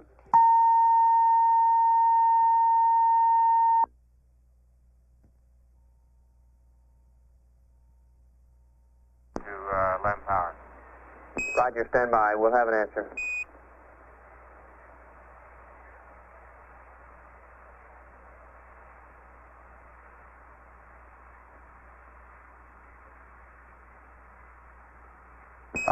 Houston, on that TV, our commentary, the monitor I was looking at was delayed about 12 seconds, 12 to 15 seconds while it went through our color converter. It was probably, you thought I was crazy, but we were looking at it 15 seconds after you broadcast it. 11. We understood that, Charlie. Okay, on the LEM cameras, so we'd like you to do it on LOI day with the LEM power, over.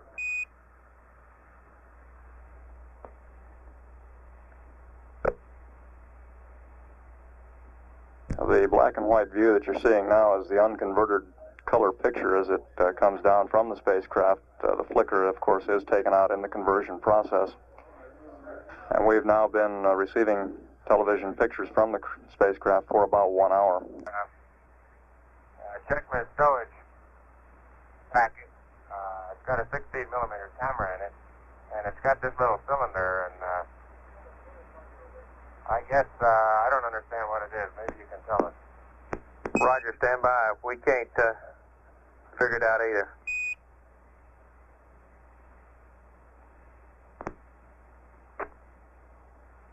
It's got an arrow on the back, and it says turn, but I'm afraid to turn it.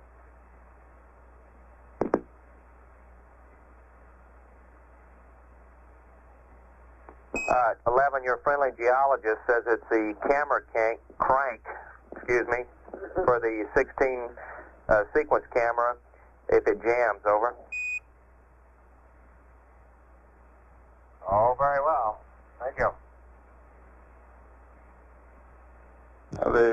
The reference to the friendly geologist refers to astronaut Jack Schmidt, who's here in the control center.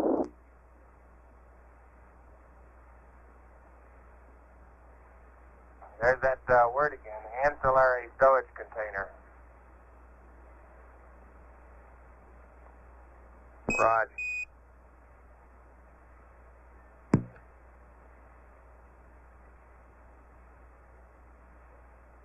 And we're back with the color.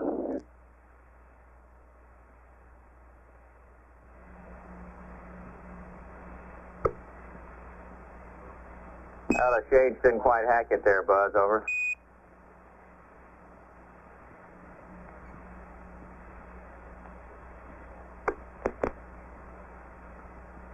Houston 11, are you still getting high bit rate off the Omnis at this distance? Stand by, Mike.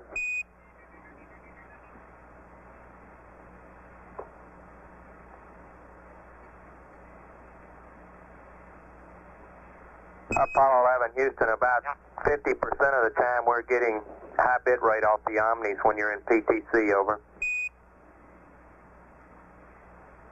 Okay, thank you. Welcome.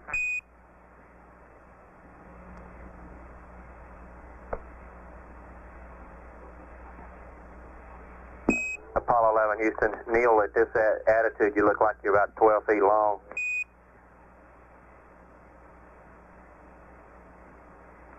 Seems like I always find myself upside down in whatever I'm doing around here.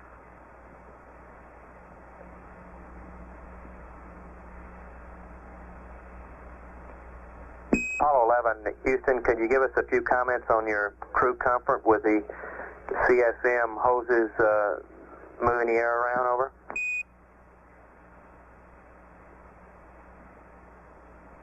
Well, it's picking up a little bit of circulation in here. What do you estimate the temperature is, Buzz, over?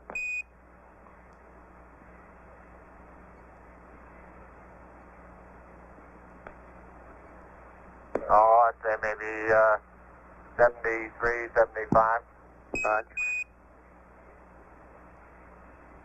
It's hard to tell at this density and pressure of gas, but comfort level is about the same as the command module. It's a little warmer, stuffier when we first got in, but it seems to be improving. Houston copies out.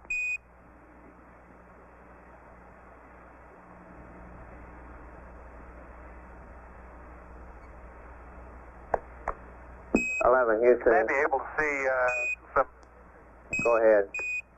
Some particles jumping around on your screen. That's just dust particles that are being illuminated by sun shafting in the window. Roger, they're very clear now, over.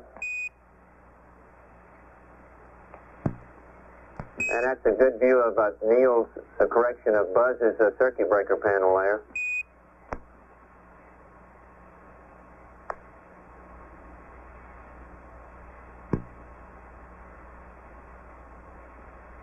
I can just barely see the handrail on the front porch from this position on the right-hand window. Roger.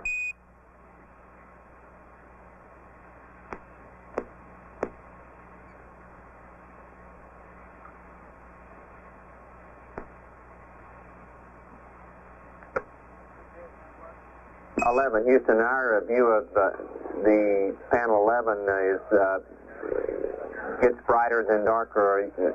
Are you changing the f-stop at all? Over. Now what's happening is we get pretty close to the window now and then, and it drives the automatic light control into the stops, I think. I think that's right. Right. Yeah, I had to switch on outside while I was going through the overhead window. That may be what's contributing to some of it. Roger.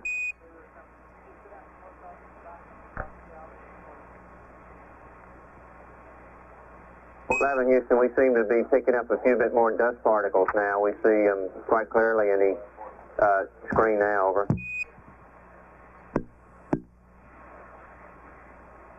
Yeah, I'm choking on one every so often.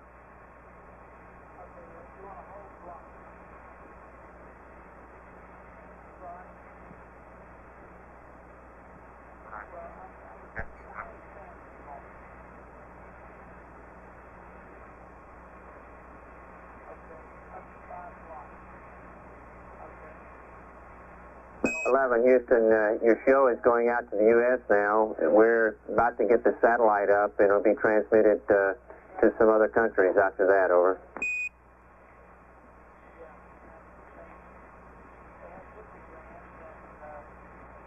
Roger. I'm checking out this window bracket where I'll be putting it for the EVA pictures of Neil going down the ladder. Roger.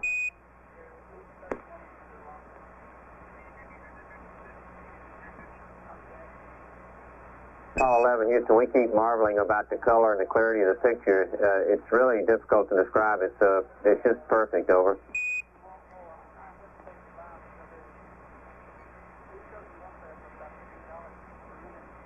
Al 11, doesn't look like you're having too much trouble with that bracket up there, Buzz.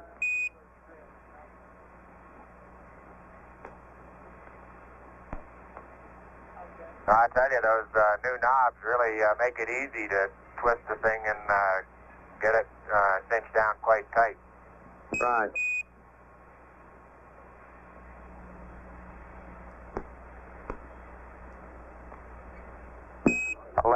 Houston, Buzz, how does the alignment look there?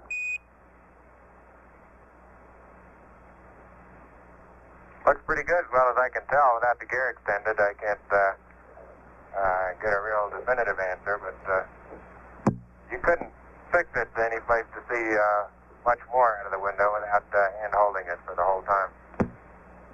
Roger, it looks like to us it's going to work real well. Enough room to, yeah, I think so.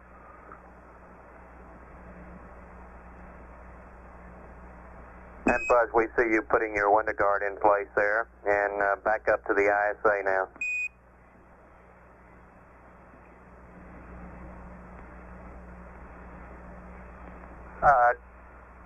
Houston, ask FAO if the 90-degree bracket isn't stowed in the commander's stowage assembly.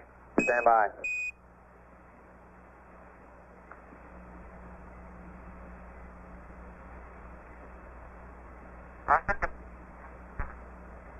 Oh, 11, Houston, Buzz, you still looking for that 90-degree bracket? Over. Yeah, he is looking for it now. Roger, we'll have a word for you in just a moment.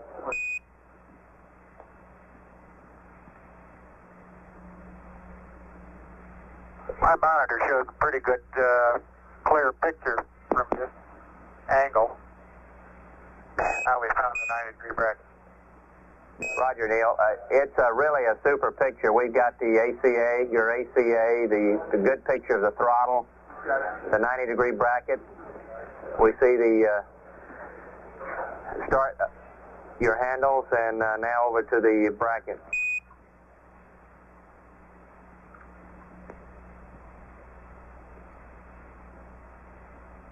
That's about the position we'll be putting the camera in after the initial descent down the ladder. And it'll be taking 1 frame a second for most of the EVA. Houston copies out. That's a real good view of the camera.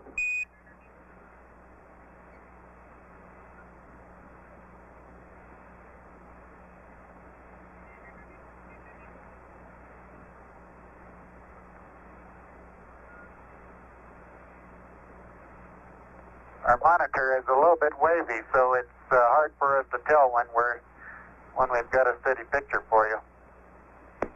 11, we have no complaints at all. We don't see that waviness on our picture. It's just really great, over. Do the edges of the window look like straight lines to you? That's affirmative. Okay, they don't in our monitor, and that leads us to make some corrections to the camera, which probably aren't required sometimes. 11, we have no complaints at all. It's a magnificent picture.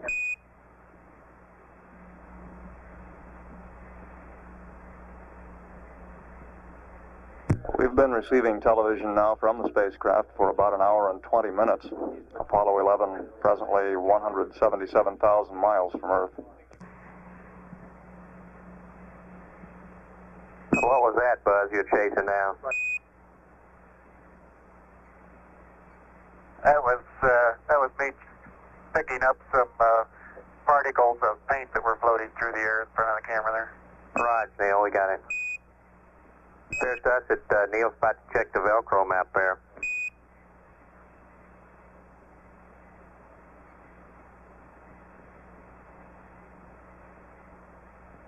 Okay, Buzz, we see the card up now.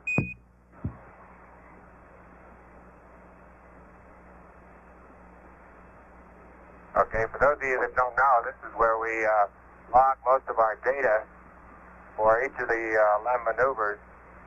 And we have another card like this, it's the timeline book, that we place down on the table in front of the data and display keyboard.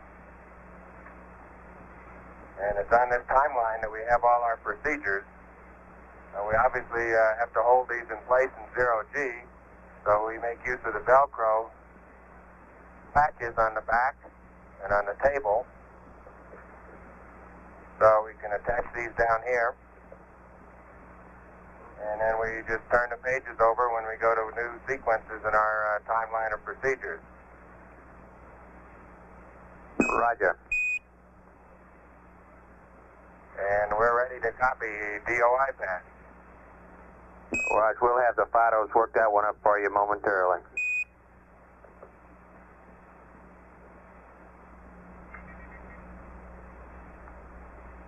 Houston, that was a good shot of panel 2. Now we got panel 3 in view with the temp monitor switch.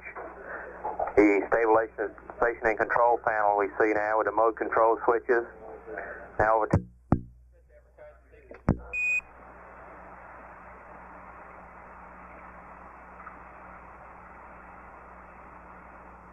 11, that's real good camera work.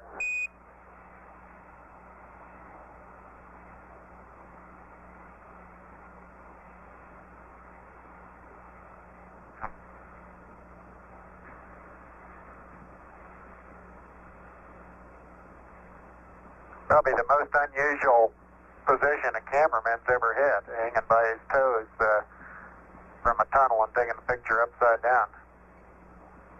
Roger, well, you're doing a super job.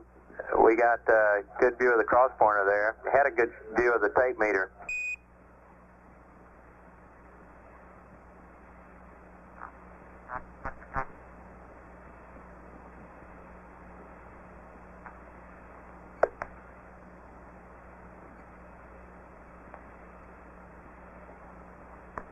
giving you a picture now of the floor of the cabin. I think you can see the one of the two portable life support systems backpacks here in the center, and on each side we have the two helmet visors. I'll remove one of them and show you a little closer view of what this looks like. Roger.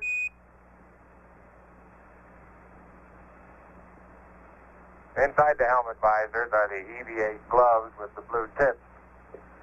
I'll not take those out now.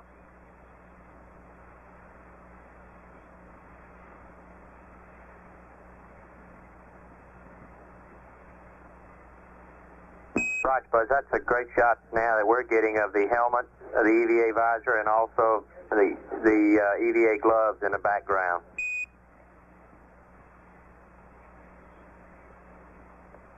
Okay, you did say this was going out now, didn't you? Stand by, I think so.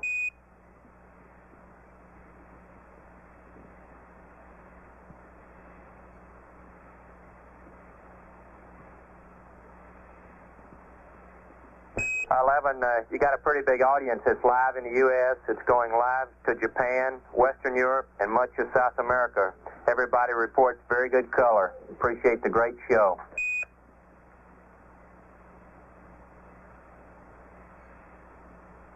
Roger, understand. Thank you.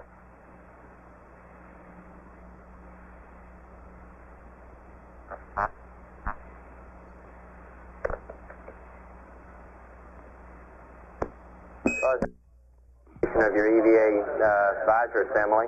Appreciate it.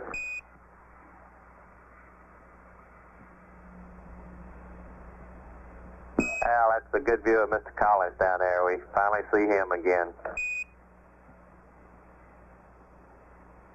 Hello there, Earthling. Hello there.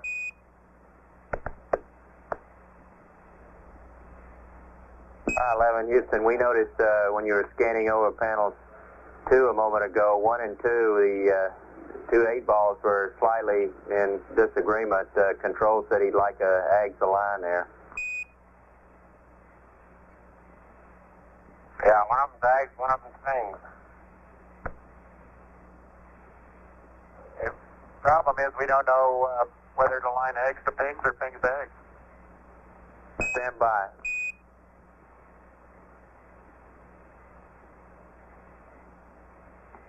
Uh, 11, Chris said he can tell you.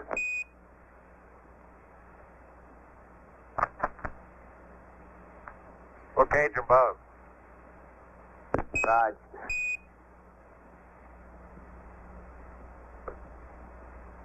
I go home week, Charlie, to get back in the lab again. Right. I can imagine.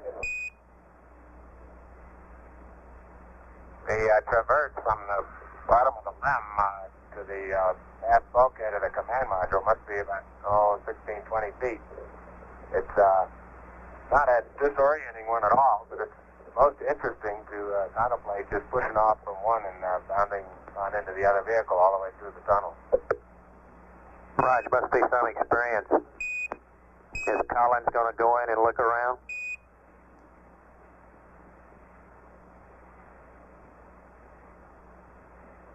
We're willing to let him go, but he hasn't come up with the price of the ticket yet. Right, I'd advise him to keep his hands off the switches. If I can get him to keep your hands off my disc, it'll be a fair swap. Roger. That's why I've been eating so much today. I haven't had anything to do. He won't let me touch it anymore. Right. It appears now that we have a view of Earth out the window.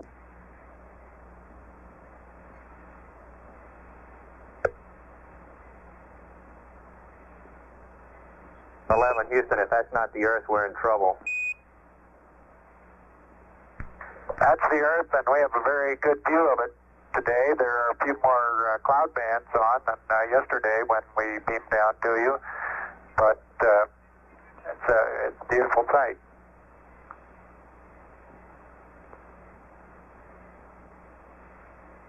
And that description from Neil Armstrong.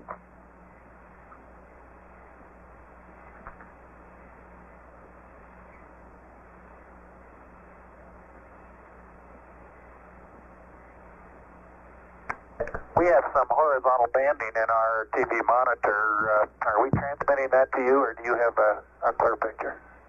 Neil, we have a very clear picture. The only thing that we see is a little white dot in the bottom of our screen, which is our TV guys say is an apparently a burned out spot in the camera, but it should come back. Over.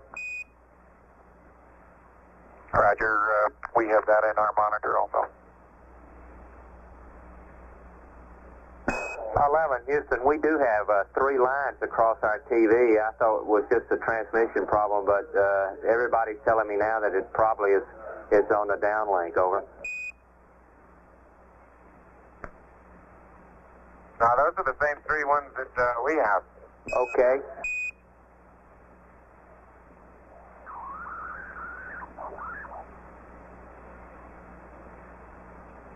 How far out are we now, Charlie? Stand by, I'll give you an exact figure.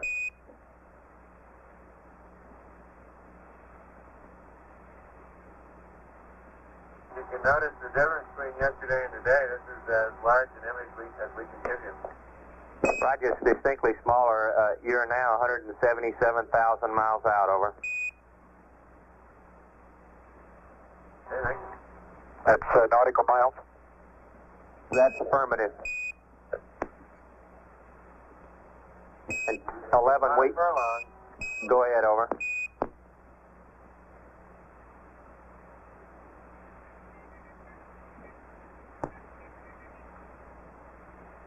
Houston, we see still see the banding along the intertropical convergence. I guess the most predominant one is around around the equator, or slightly north of the equator. Yeah, that's the way it looks, Charlie. Same as yesterday.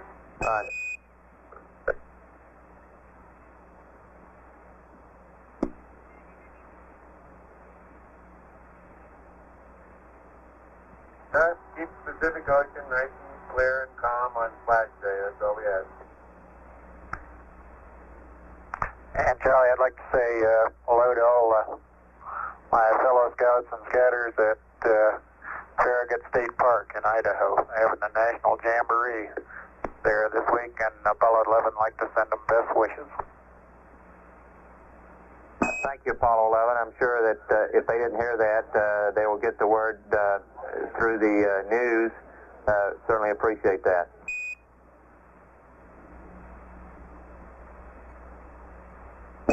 Houston, we have you, your sub-spacecraft point is just off the western coast of South America, directly south of about Mexico City. Over.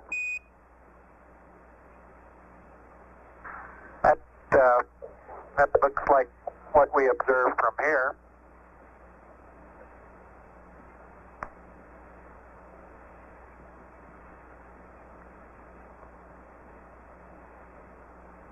And we're going to turn our TV monitor off now for a short bit while we have some other work to do.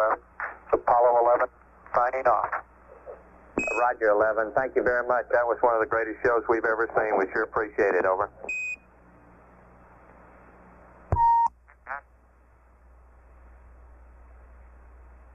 This is Apollo Control. That television transmission lasted about 1 hour 36 minutes, according to our first rough calculation.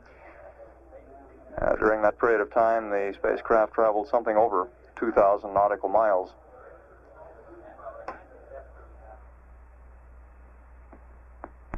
Hello, Apollo 11. Houston, could you give us an idea of about how long it'll be before you start closing the limb back up? Over.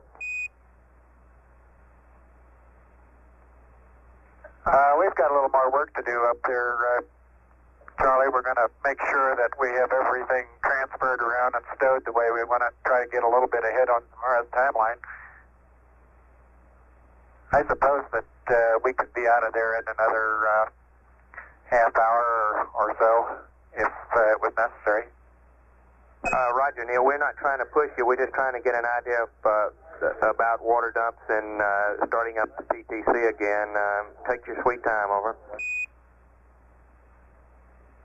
Okay, we'd like to get a flight plan update from you for the next couple hours here when you think what the various constraints might be and what order you might like us to do things. Roger, stand by. We'll have that to you in a moment.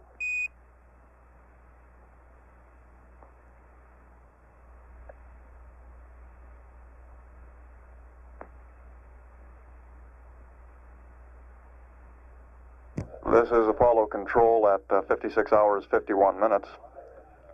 Buzz Aldrin has now been in the lunar module for a little over an hour and 13 minutes. We estimate that Neil Armstrong has perhaps been in the LEM about 15 or 20 minutes less than that. Due to the length of that television transmission, the change of shift press conference has been canceled. The participants were unable to wait for the duration of the press conference with other duties, and the press conference has been canceled. At 56 hours, 52 minutes, this is Apollo Control.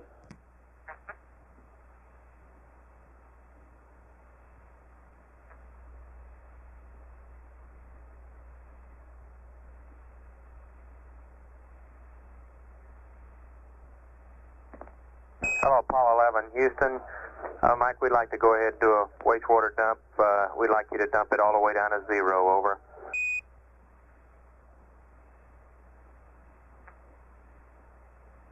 Roger, we copy that, Charlie.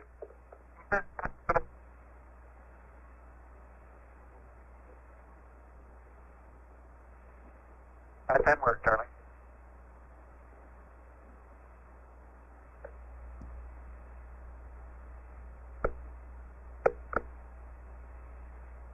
Houston 11.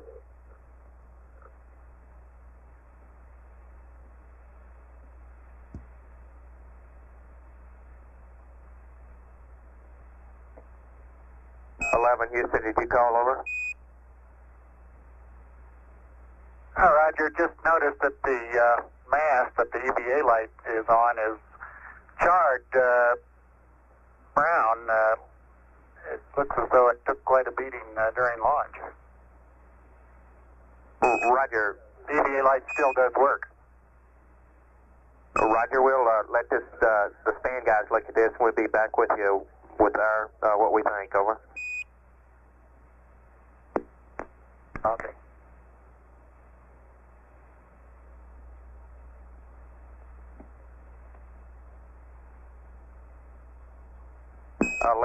Houston, we were wondering, Neil, with your closing comment on the TV that you were going to turn it off. It indicated you might be considering turning it back on. We were wondering whether we want to keep the lines up, over. Well, we want your recommendation on that. I think we would just as soon ourselves terminate the TV, but if you have a commitment to keep, we'd be more than willing to turn it back on. Roger, stand by.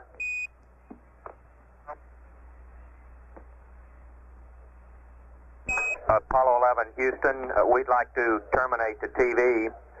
We think we've got a good tape. That hour and a half show was superb.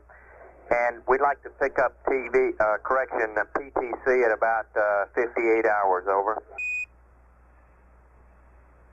Roger, PTC at 58 hours. And we'll have the remaining functions in the flight plan soon, over. Okay, fine.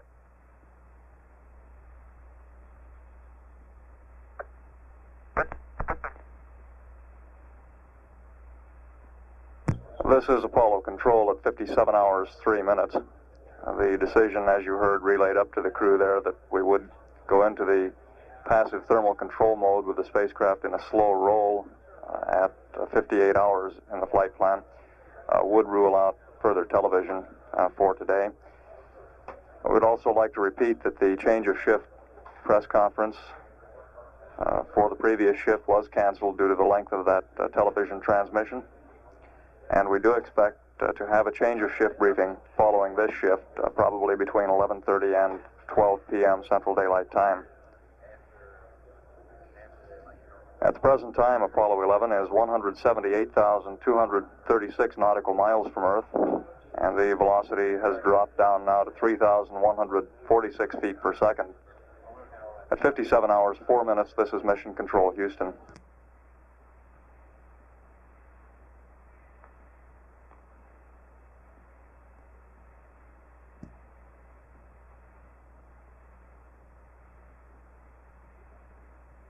Apollo 11, Houston.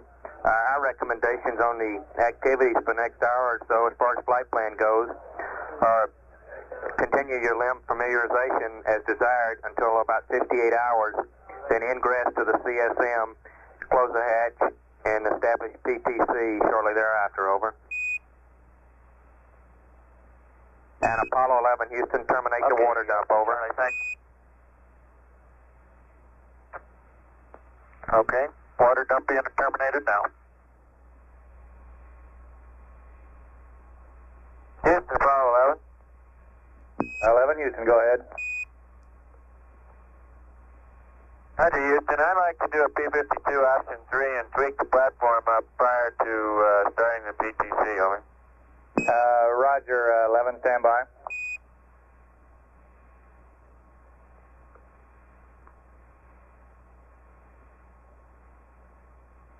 Uh, 11, Houston, that sounds like a good idea to us. Go ahead. Okay, the platform's looking pretty good to me. Looks like the worst axis drift is .01 something degrees per hour. Is that about what you figure? 11, Roger. We've had reports. All the marks have been good all the last couple times you've run them. Just a moment, I'll get you some information on the apparent drift rates. Okay, Owen, thank you. You got the maroons on? Say again, 11. I say you got the maroons on now?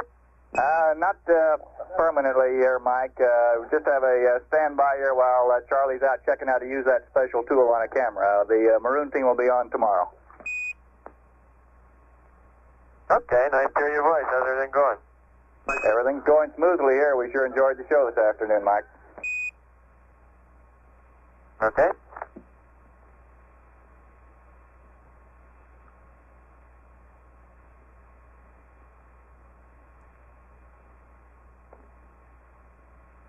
Uh, 11, Houston, we suggest you go ahead and do the P-52 first, and we'll take a look at the angles and give you some new drift rates after taking a look at them, over. All right, fair enough.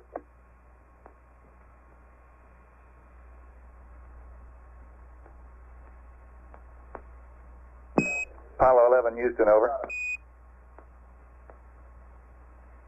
Go ahead, 11 here. 11, Houston, a little information to you there, CDR. We've all taken a momentary brief respite from our work here to have some special, have a bite of special moon cheese that has, I understand it, been sent to us directly from Wapakoneta. Wow. Congratulations. Your own hometown, over. We can't pronounce it either. I think you'll enjoy that. They make a fine brand of cheese. Roger there, and I'll polish up the grammar for the next trip.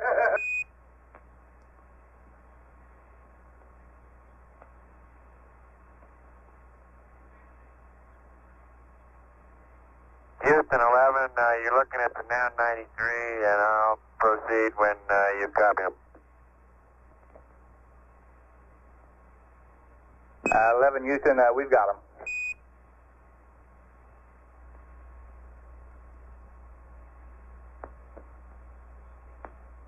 Hello, Apollo 11, Houston. We'd like to and accept. We have a Delta H update for you, over. All right, Charlie, stand by one.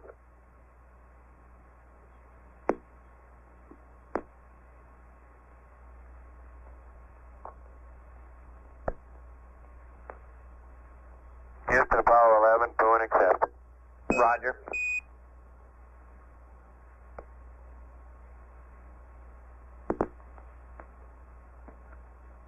Apollo 11, Houston, we got the load in. The computer's yours, over.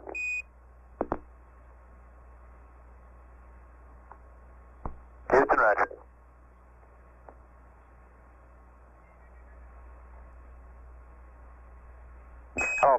11 Houston, we'd like you to stir up the crowds now, over.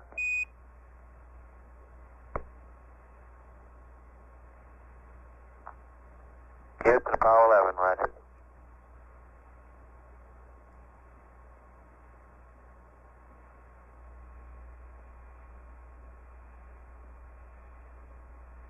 This is Apollo Control at 57 hours 44 minutes.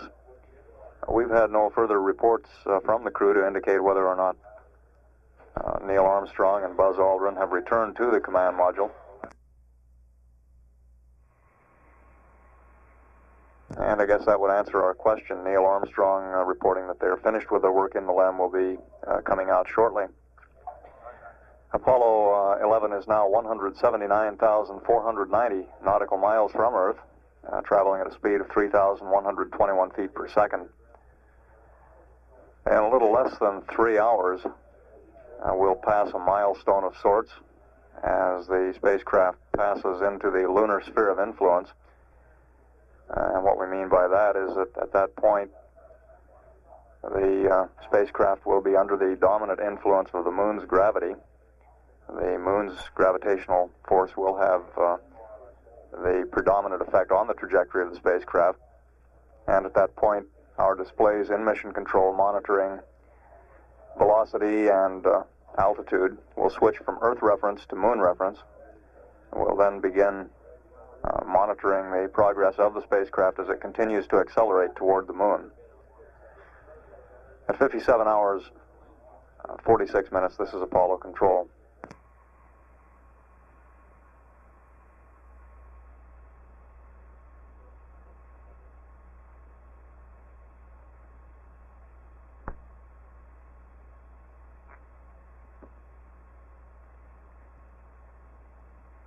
Hello, Apollo 11 Houston. We're standing by to watch your start up on the PTC at any time. You can start off at the Vert 49. Over. Wilco, we're just finishing up the probe and about to close up the hatch here. We're going to be a couple of minutes late, probably getting started in the PTC. Watch, no sweat, 11. We're standing by. Over.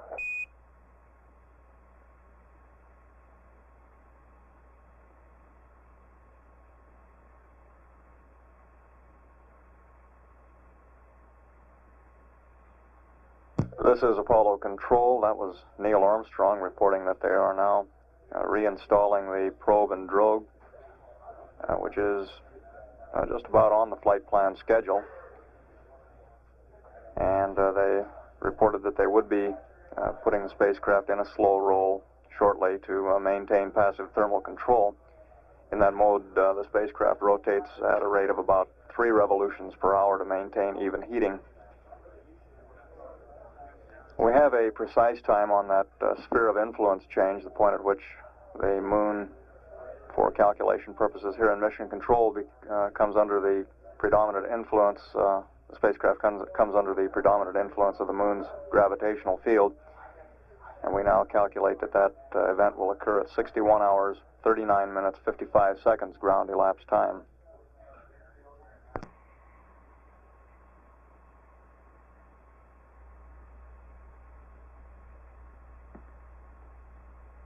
Hello, Apollo 11 Houston. Mike, there's no wait required. Where rates are steady, you can proceed on. Over.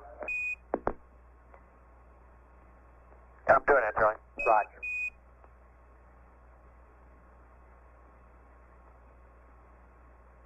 The tunnels are all secure. The drogue, probe, and hatch are all back in. Roger, copy out.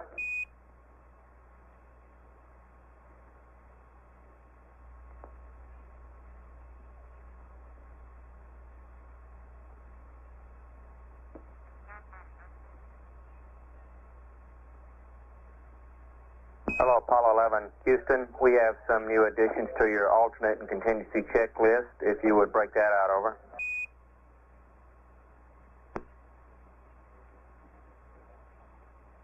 Stand by.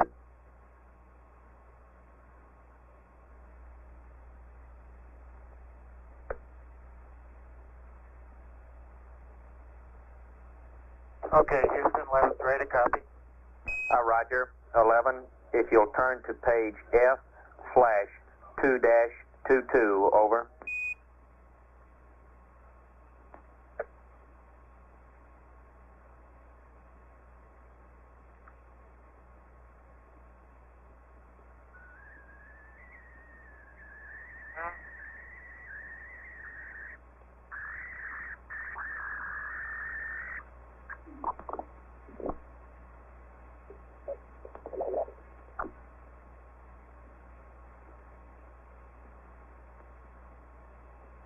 Okay, I have F/2-22.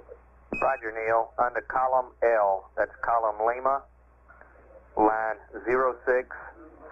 The new data is 00001.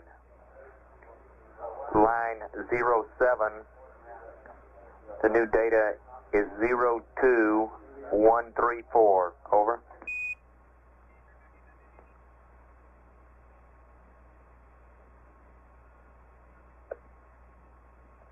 Okay, I have in F/2-22, column Lima, item 6, 00001. Item 7, 02134. Roger, that's correct. Thank you much, Al.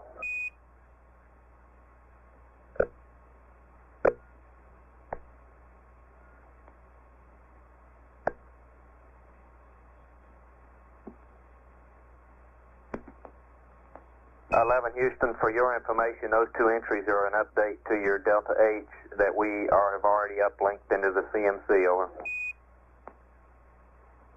Roger, thank you.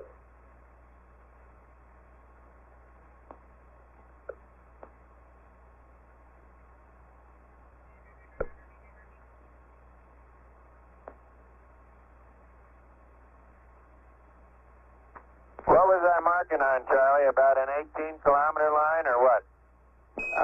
Our update puts you to the Delta H to 35 kilometers, Mike. Over. Okay.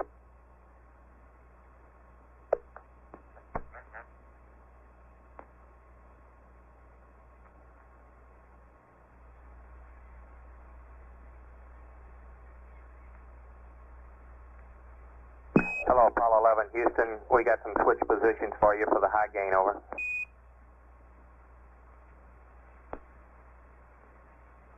Okay, go ahead. Roger, Buzz. Select Bravo, Omni, high gain track to manual. Beam wide. Over. Okay, Bravo, Omni, track manual, and beam wide. Roger, and your high gain angles are -50 on the pitch, 270 on the yaw. Over. Okay, going there now.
Hello, Apollo 11. Houston, we have some updates and some things we'd like to talk to you about if you aren't in the middle of your meal. If it's convenient any time for you, we're ready with some updates. Over.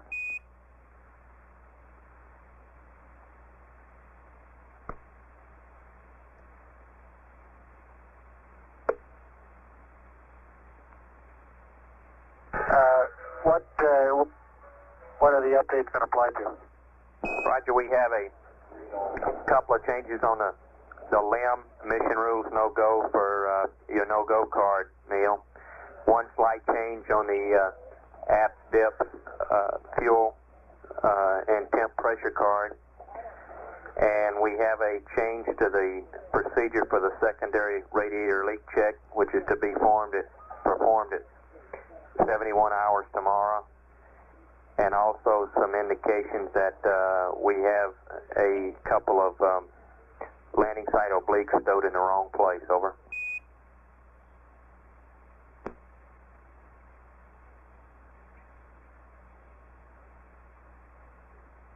Okay, if any of those in the flight plan, the secondary radiator, for example?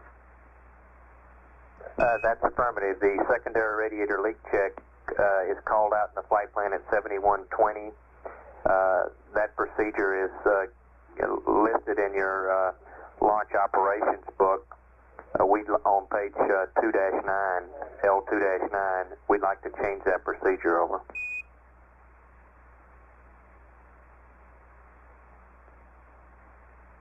Okay, stand by.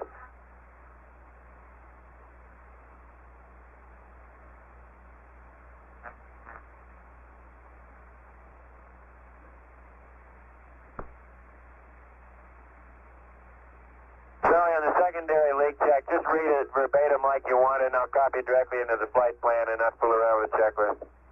Roger, that's fine. If you're ready to copy, stand by. Ready to copy on the leak check. Roger. It's monitor secondary accumulator quantity.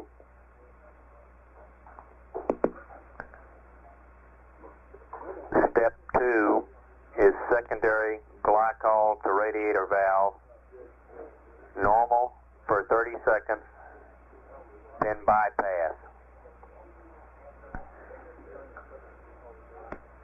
If no decrease in secondary accumulator quantity, are you with me? Yeah, I'm with you. Okay, if no decrease in secondary accumulator quantity, secondary glycol to radiator valve to normal. Next step, secondary coolant loop pump, AC1 or AC2. After 3 minutes, verify glycol discharge secondary pressure 39 to 51 psig.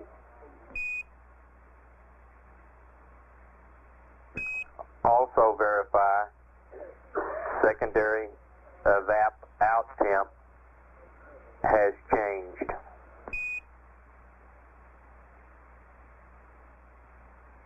Next step, secondary coolant loop pump off. Secondary glycol to radiator valve bypass. That ends the procedure. Over.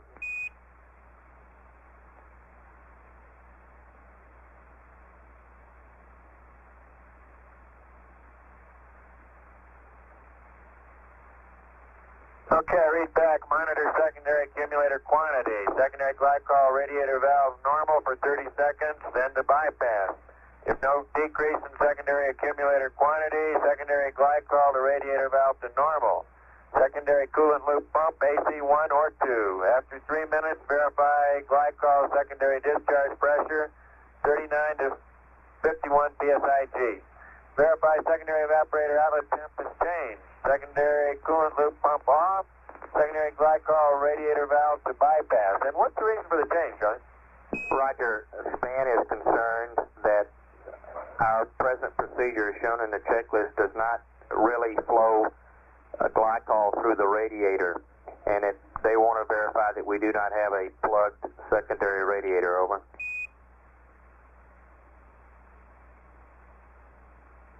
Okay, do they have any abnormal indications in that system so far? Negative. This is a procedure that came up with. It's just a check, Mike. Everything's looking great to us. Over. Okay, fine.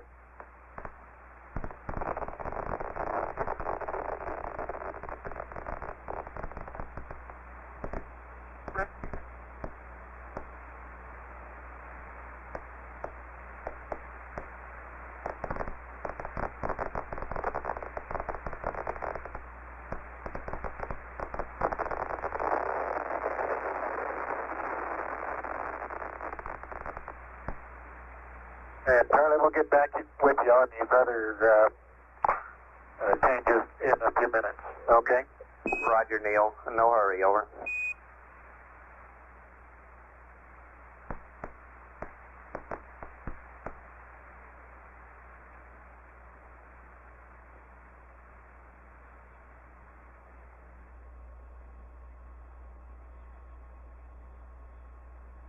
This is Apollo Control at 59 hours 9 minutes. Apollo 11 now 182,000 nautical miles from Earth, and the velocity down to 3,072 feet per second. We've had very little conversation from the spacecraft in the past 40 minutes or so. At this time, the flight plan calls for the crew to be getting ready to begin their eat period. That would be followed by a 9-hour rest period. We have one change to the flight plan to pass along. The television transmission, which had been scheduled at 100 hours 20 minutes to 100 hours 50 minutes in the flight plan, has been deleted. This transmission was to have occurred during the formation flying prior to the powered descent to the lunar surface. The decision to delete the TV transmission from the flight plan was made due to a lack of available satellite channels to relay the signal from the tracking site at Madrid to Houston for conversion.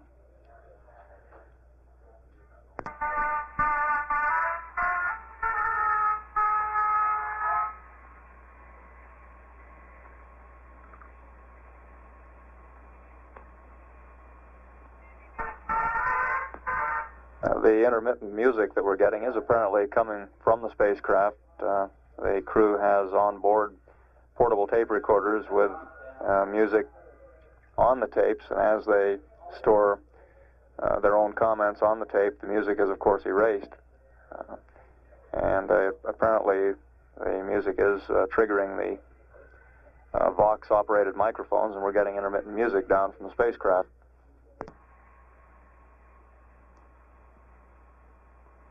11, Houston, we were wondering who's on horns.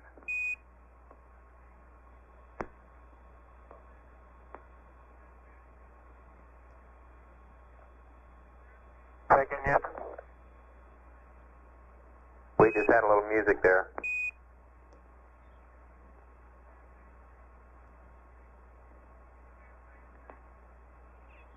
Keep you entertained.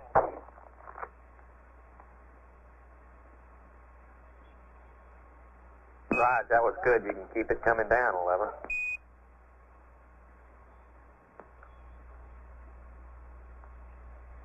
Because it's a special occasion today, Houston. This is the 3rd anniversary of Gemini 10.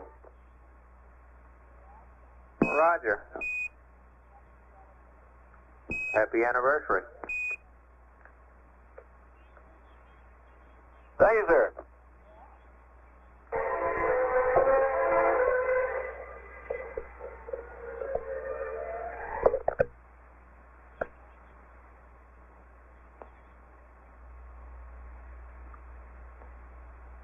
This is Apollo Control. That comment a moment ago about the 10th anniversary of, or about the 3rd anniversary of Gemini 10 came from Mike Collins, who, along with John Young, flew the Gemini 10 mission July 18 through July 21, 1966. The brief bit of music that we got from the spacecraft was coming to us from a distance of 182,190 nautical miles.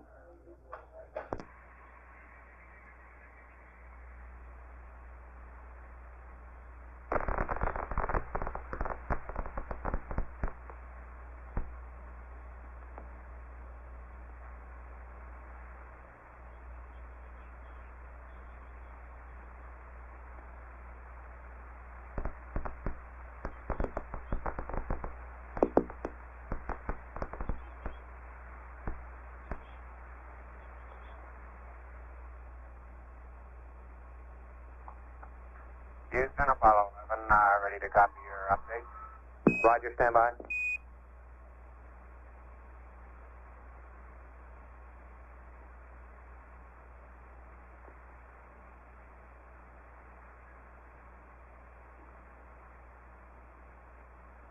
Okay, Buzz, the first item is that we have indications that your landing site obliques are not in the proper position.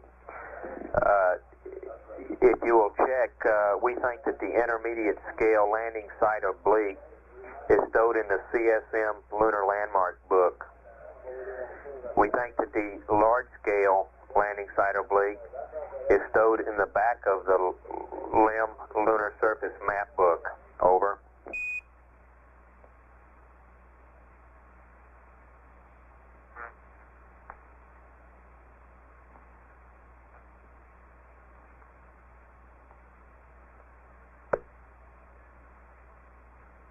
I think I heard you, Charlie, but I'm not sure that I understand.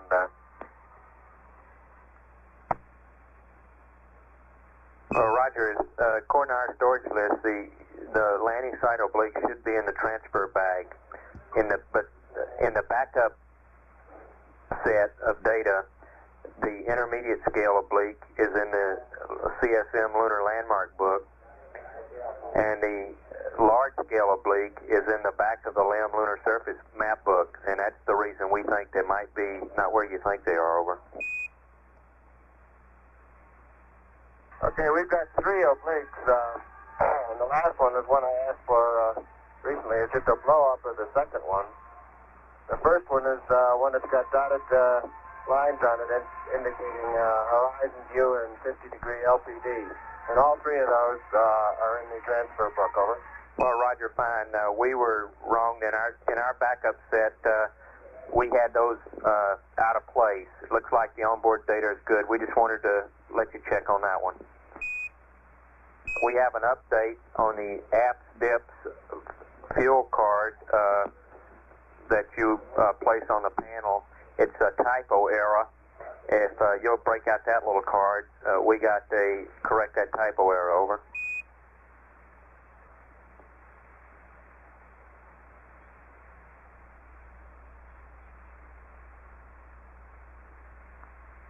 Okay, I got it. Roger, Buzz. Under the dips column on the pressure side, you go down to the 4th item. It says pressure greater than 150 PTCA should be greater than 65%. Over.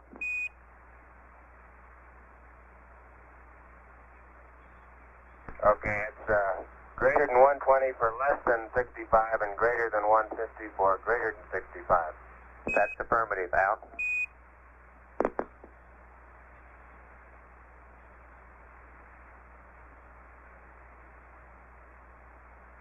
And we have 3 items on the mission rules no-go card, if you're ready to copy those. Over.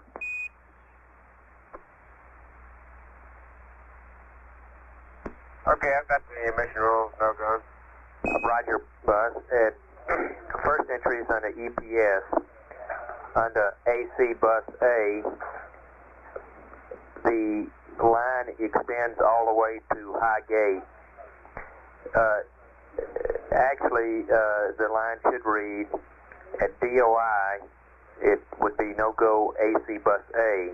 After that, the no-go would be both buses.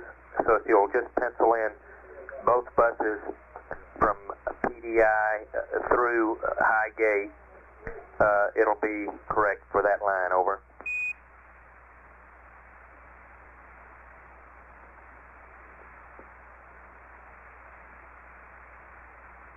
Okay, I've got that. AC bus A for DOI, and both buses no-go for PDI on. That's affirmative up until Highgate, and you can stop at the line at under the column 5 minutes to low gate. Now the next line is under the G&C pings, pitch and roll GDAs. You can scratch that line completely, over.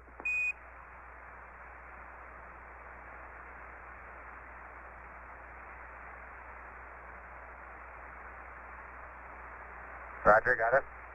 Okay, Buzz, last entry is down under RCS, and it's a typo error under the in the line 3-axis attitude control.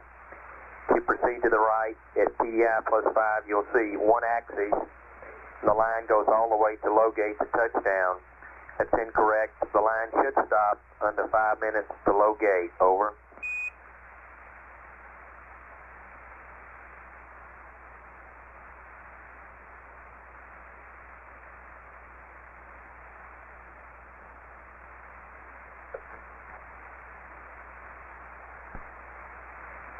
Okay, we're stopping that at 5 minutes to low gate. That's affirmed. That completes that card. The rest of the updates are just really for your information. Based on our 58-hour platform, look at the platform, we're in really good shape. Your gyros have almost no drift in them.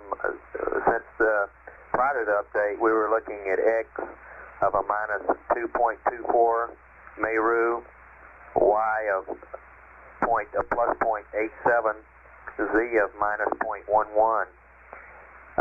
Since the update, which was based on the 52-hour P52, I believe, we gave you an X drift of +0.79, yaw of +1.06, Z of +0.02 Meru.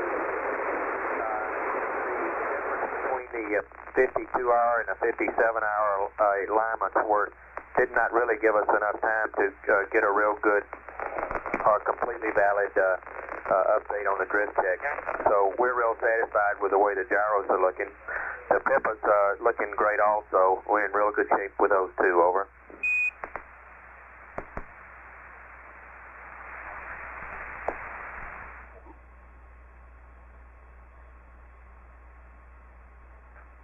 Apollo 11 radio check.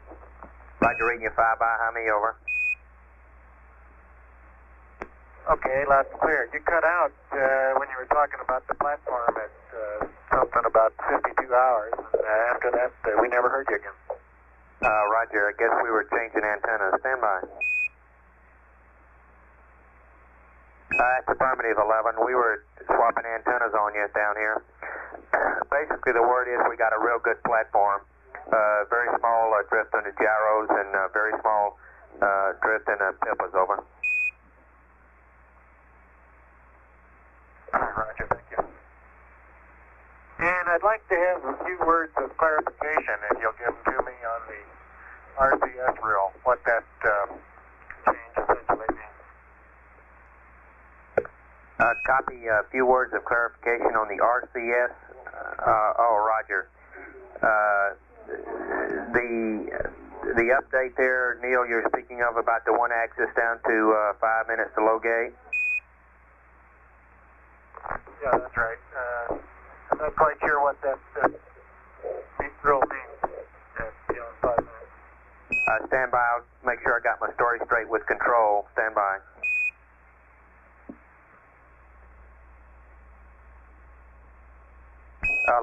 Houston, on the RCS, what we're saying is that if we lose control about 1 axis prior to low gate, we would recommend an abort. This would require a loss of of two distinct jets, which is not very probable, but that's what we're recommending. After low gate, we would continue on. We would recommend that we continue on to attempt a landing. Over.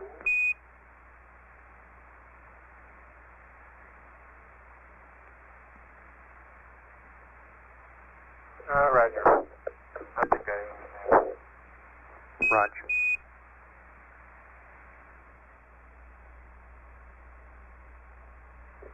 Charlie, did you say you had some updates for us in the lunar surface book?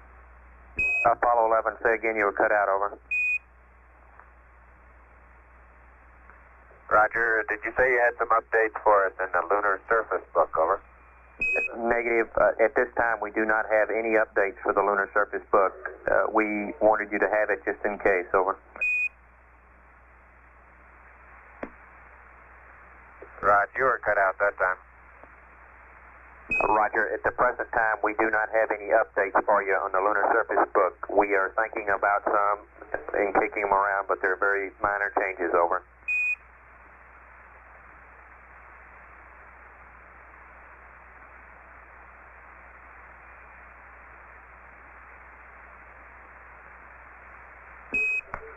Houston, did you copy that transmission?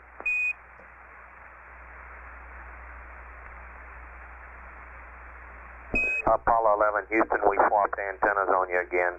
I say again that we do not have any lunar surface book updates at this time. We're considering a few minor ones, but we're still kicking them around the moker. Over. Apollo 1100.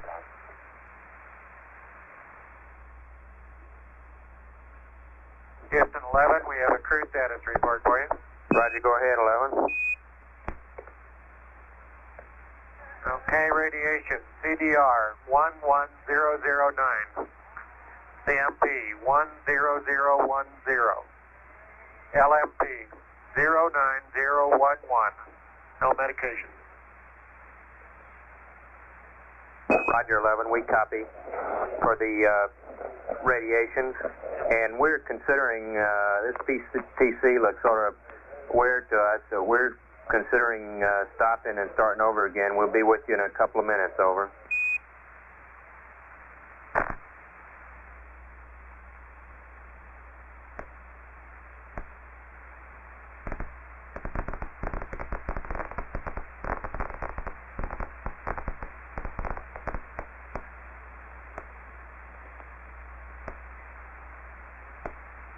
Apollo 11, Houston, would you give us a LIM CM Delta P reading? Over.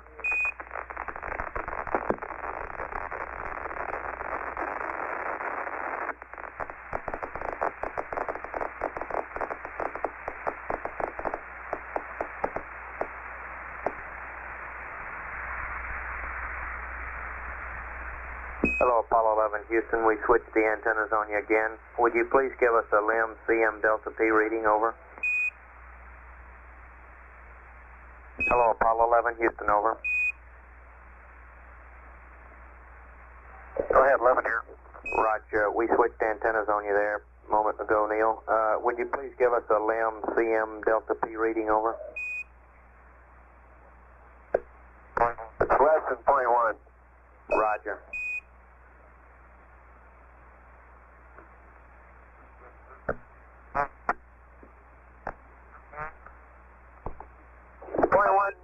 Now, Neil says, John.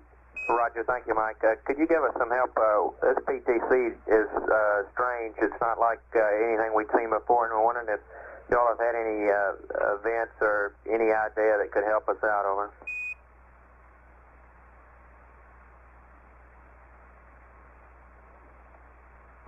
No, I didn't understand that. Say again?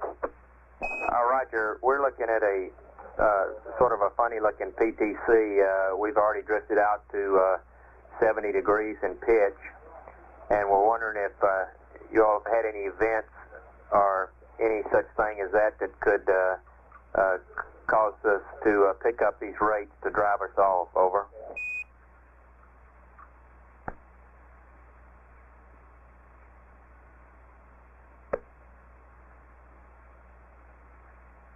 Negative, Charlie. We don't know of anything. Roger. It's got something to do with that entry from stop from the position that we want to be in. I don't know. Roger, when we started off, it looked real fine to us. Now it's drifting off in a funny pattern that we haven't seen previously on a flight. We're just trying to figure out, I think we'll probably start it over again. We'll be with you momentarily, over. Okay. Apollo 11, Houston, we hate to say it, but we'd like to terminate this PTC and start over again. We have no assurance that we're going to get it through the sleep period with this funny configuration or funny pattern. We'd like you to stop it now and then go back to pitch 090, yaw 0, and roll whatever you stop on, over.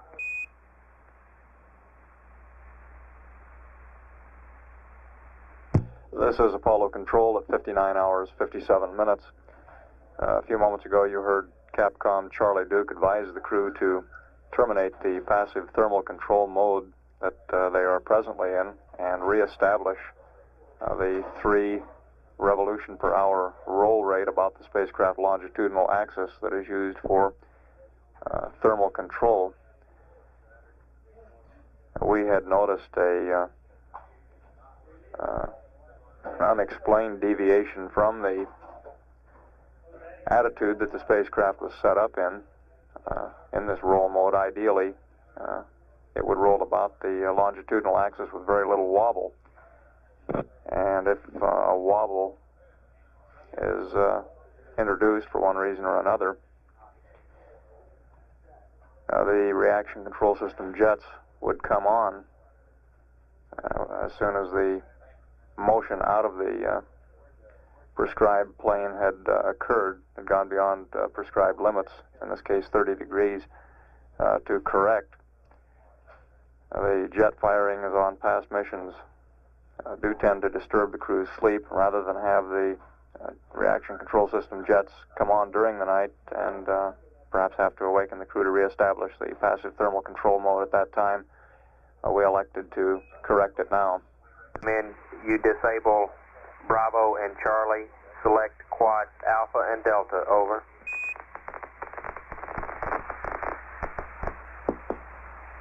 Apollo 11, Houston, over.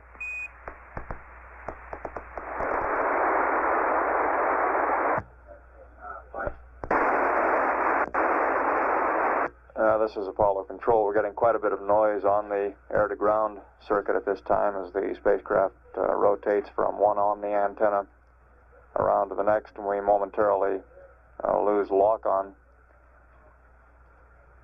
At this time, Apollo 11 is 183,544 nautical miles from Earth.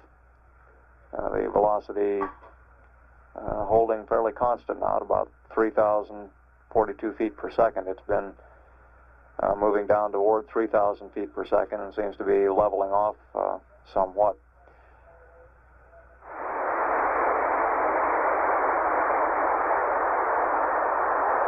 This is Apollo Control. We're going to take the air-to-ground circuit down temporarily until a stronger antenna lock is here's a call to the crew. We'll stand by for that.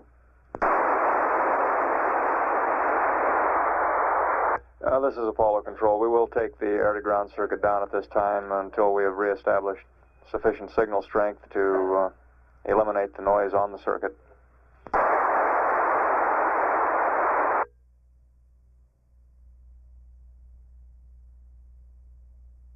This is Apollo Control at 60 hours, 10 minutes. We've reestablished good antenna lock-on at this time, and we'll continue to monitor for any conversation from the spacecraft. The crew is presently reestablishing the passive thermal control rotation rate of 3 revolutions per hour. Following that, we expect they will begin their rest period. At the present time, Apollo 11 is 183,821 nautical miles from Earth, and the velocity 3,037 feet per second. Hello, Apollo 11. Hello, Apollo 11, over.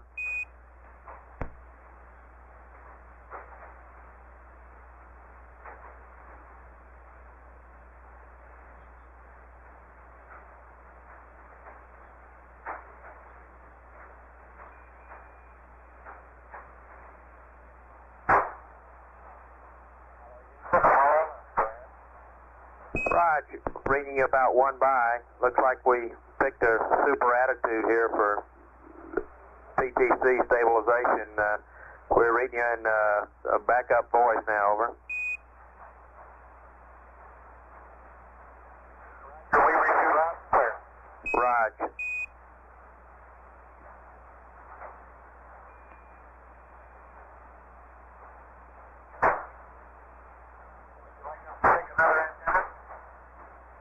I think we've got about the best configuration. We have been doing it all from the ground here, 11. We'll just keep it as it is, over. Roger.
Apollo 11, Houston, would you select command reset and Omni Alpha, over?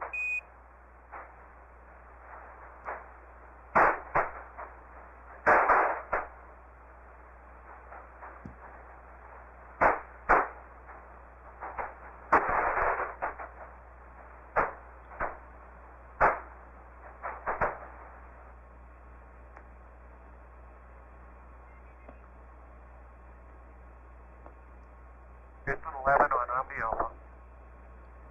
Roger, we read you about 3 by now, over. Roger. Apollo 11, Houston, we is stable. You can start the PTC, over.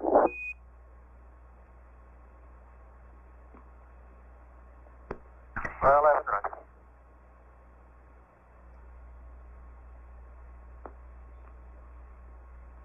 Houston, Apollo 11 on checklist page F9-7. I've completed step 8, and I'd like to know what you think is ideal timing between step 8 and step 9 and step 10 on that page, over. Roger, stand by.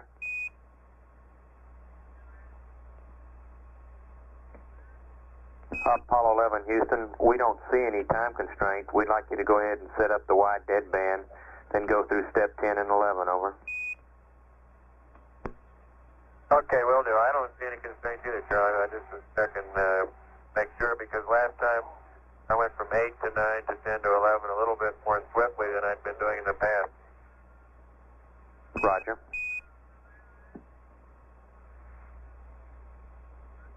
Step 11 complete.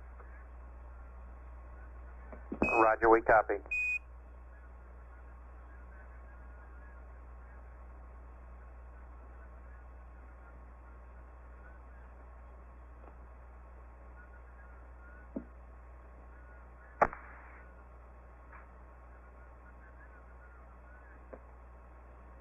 Apollo 11, Houston, would you please select Omni Bravo, over? Roger, Bravo.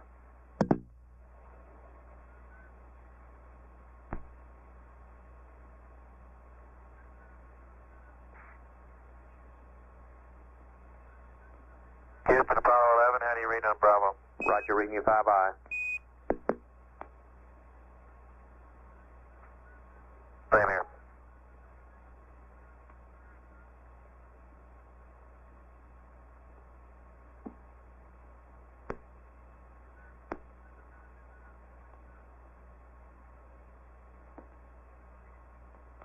Apollo 11, Houston, it looks like we got a good PTC going.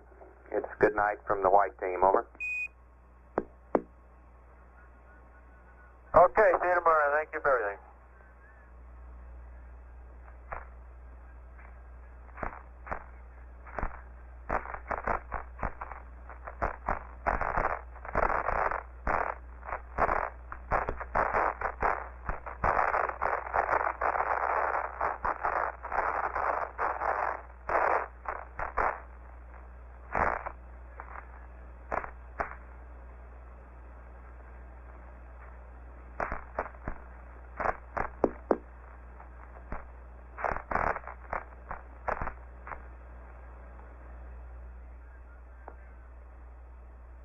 This is Apollo Control at 60 hours 37 minutes. We said good night to the crew about 10 minutes ago. We expect that they will be settling down for their rest period shortly. At the present time, Apollo 11 is 184,600 nautical miles from Earth. The spacecraft velocity is presently 3,023 feet per second. We understand there's been some interest in a comment made by Neil Armstrong during the television transmission about the EVA floodlight. Armstrong's remark was that the mast, which the light is mounted on, appeared charred. He reported that the light works, but had apparently the mast that supported it had apparently been damaged during the launch phase. This light would be used in the event of a contingency EVA. It would have no an in a normal mission, such as we're presently flying. And in the event that an extravehicular activity was necessary for transfer of the crew from the LEM to the command and service module, the light would be an aid in providing exterior lighting of the handrails, but would repeat that it would have no function in a normal mission. And the charring which Armstrong reported is not considered significant at this time. We don't expect to have any further conversation with the crew. We will continue to record any remarks that we get and play those back. The passive thermal control mode, which was reestablished, appears to be functioning well at this time, and all spacecraft systems are functioning normally. At 60 hours 39 minutes, this is Apollo Control, Houston. This is Apollo Control at 60 hours 47 minutes. We just got a call from the spacecraft requesting that we give them the position of the S-4B in respect to the spacecraft, and we're currently coming up with that bit of information, so we'll stand by.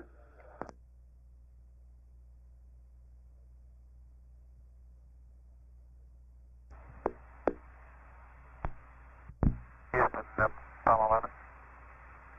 Go ahead, 11, over. Do you have any idea where the S4B is with respect to us? Stand by.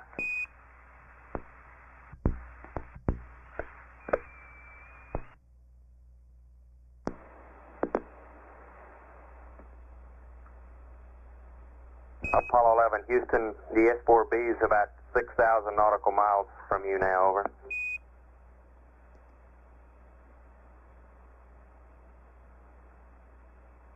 Okay, thank you.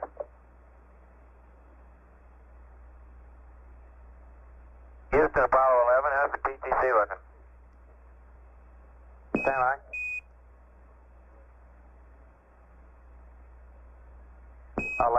Houston, the PTC looks great to us, over. Okay, do you have any idea what happened to the previous one? We have absolutely no idea, over. Okay.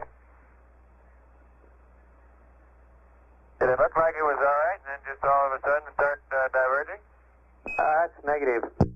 If you look at the plot, which we'll say for you, and let you see it post-flight, it started off immediately on the first rev and just spiraled out to about 20 degrees in pitch, and then it seemed to be setting up a spiral around an offset pitch point of about 20 degrees off from 90 degrees, but we didn't want to take a chance that it would become stable at that point. We thought it might diverge, so we called you and started over again, over. Okay, no complaints. I was just curious as to what had happened.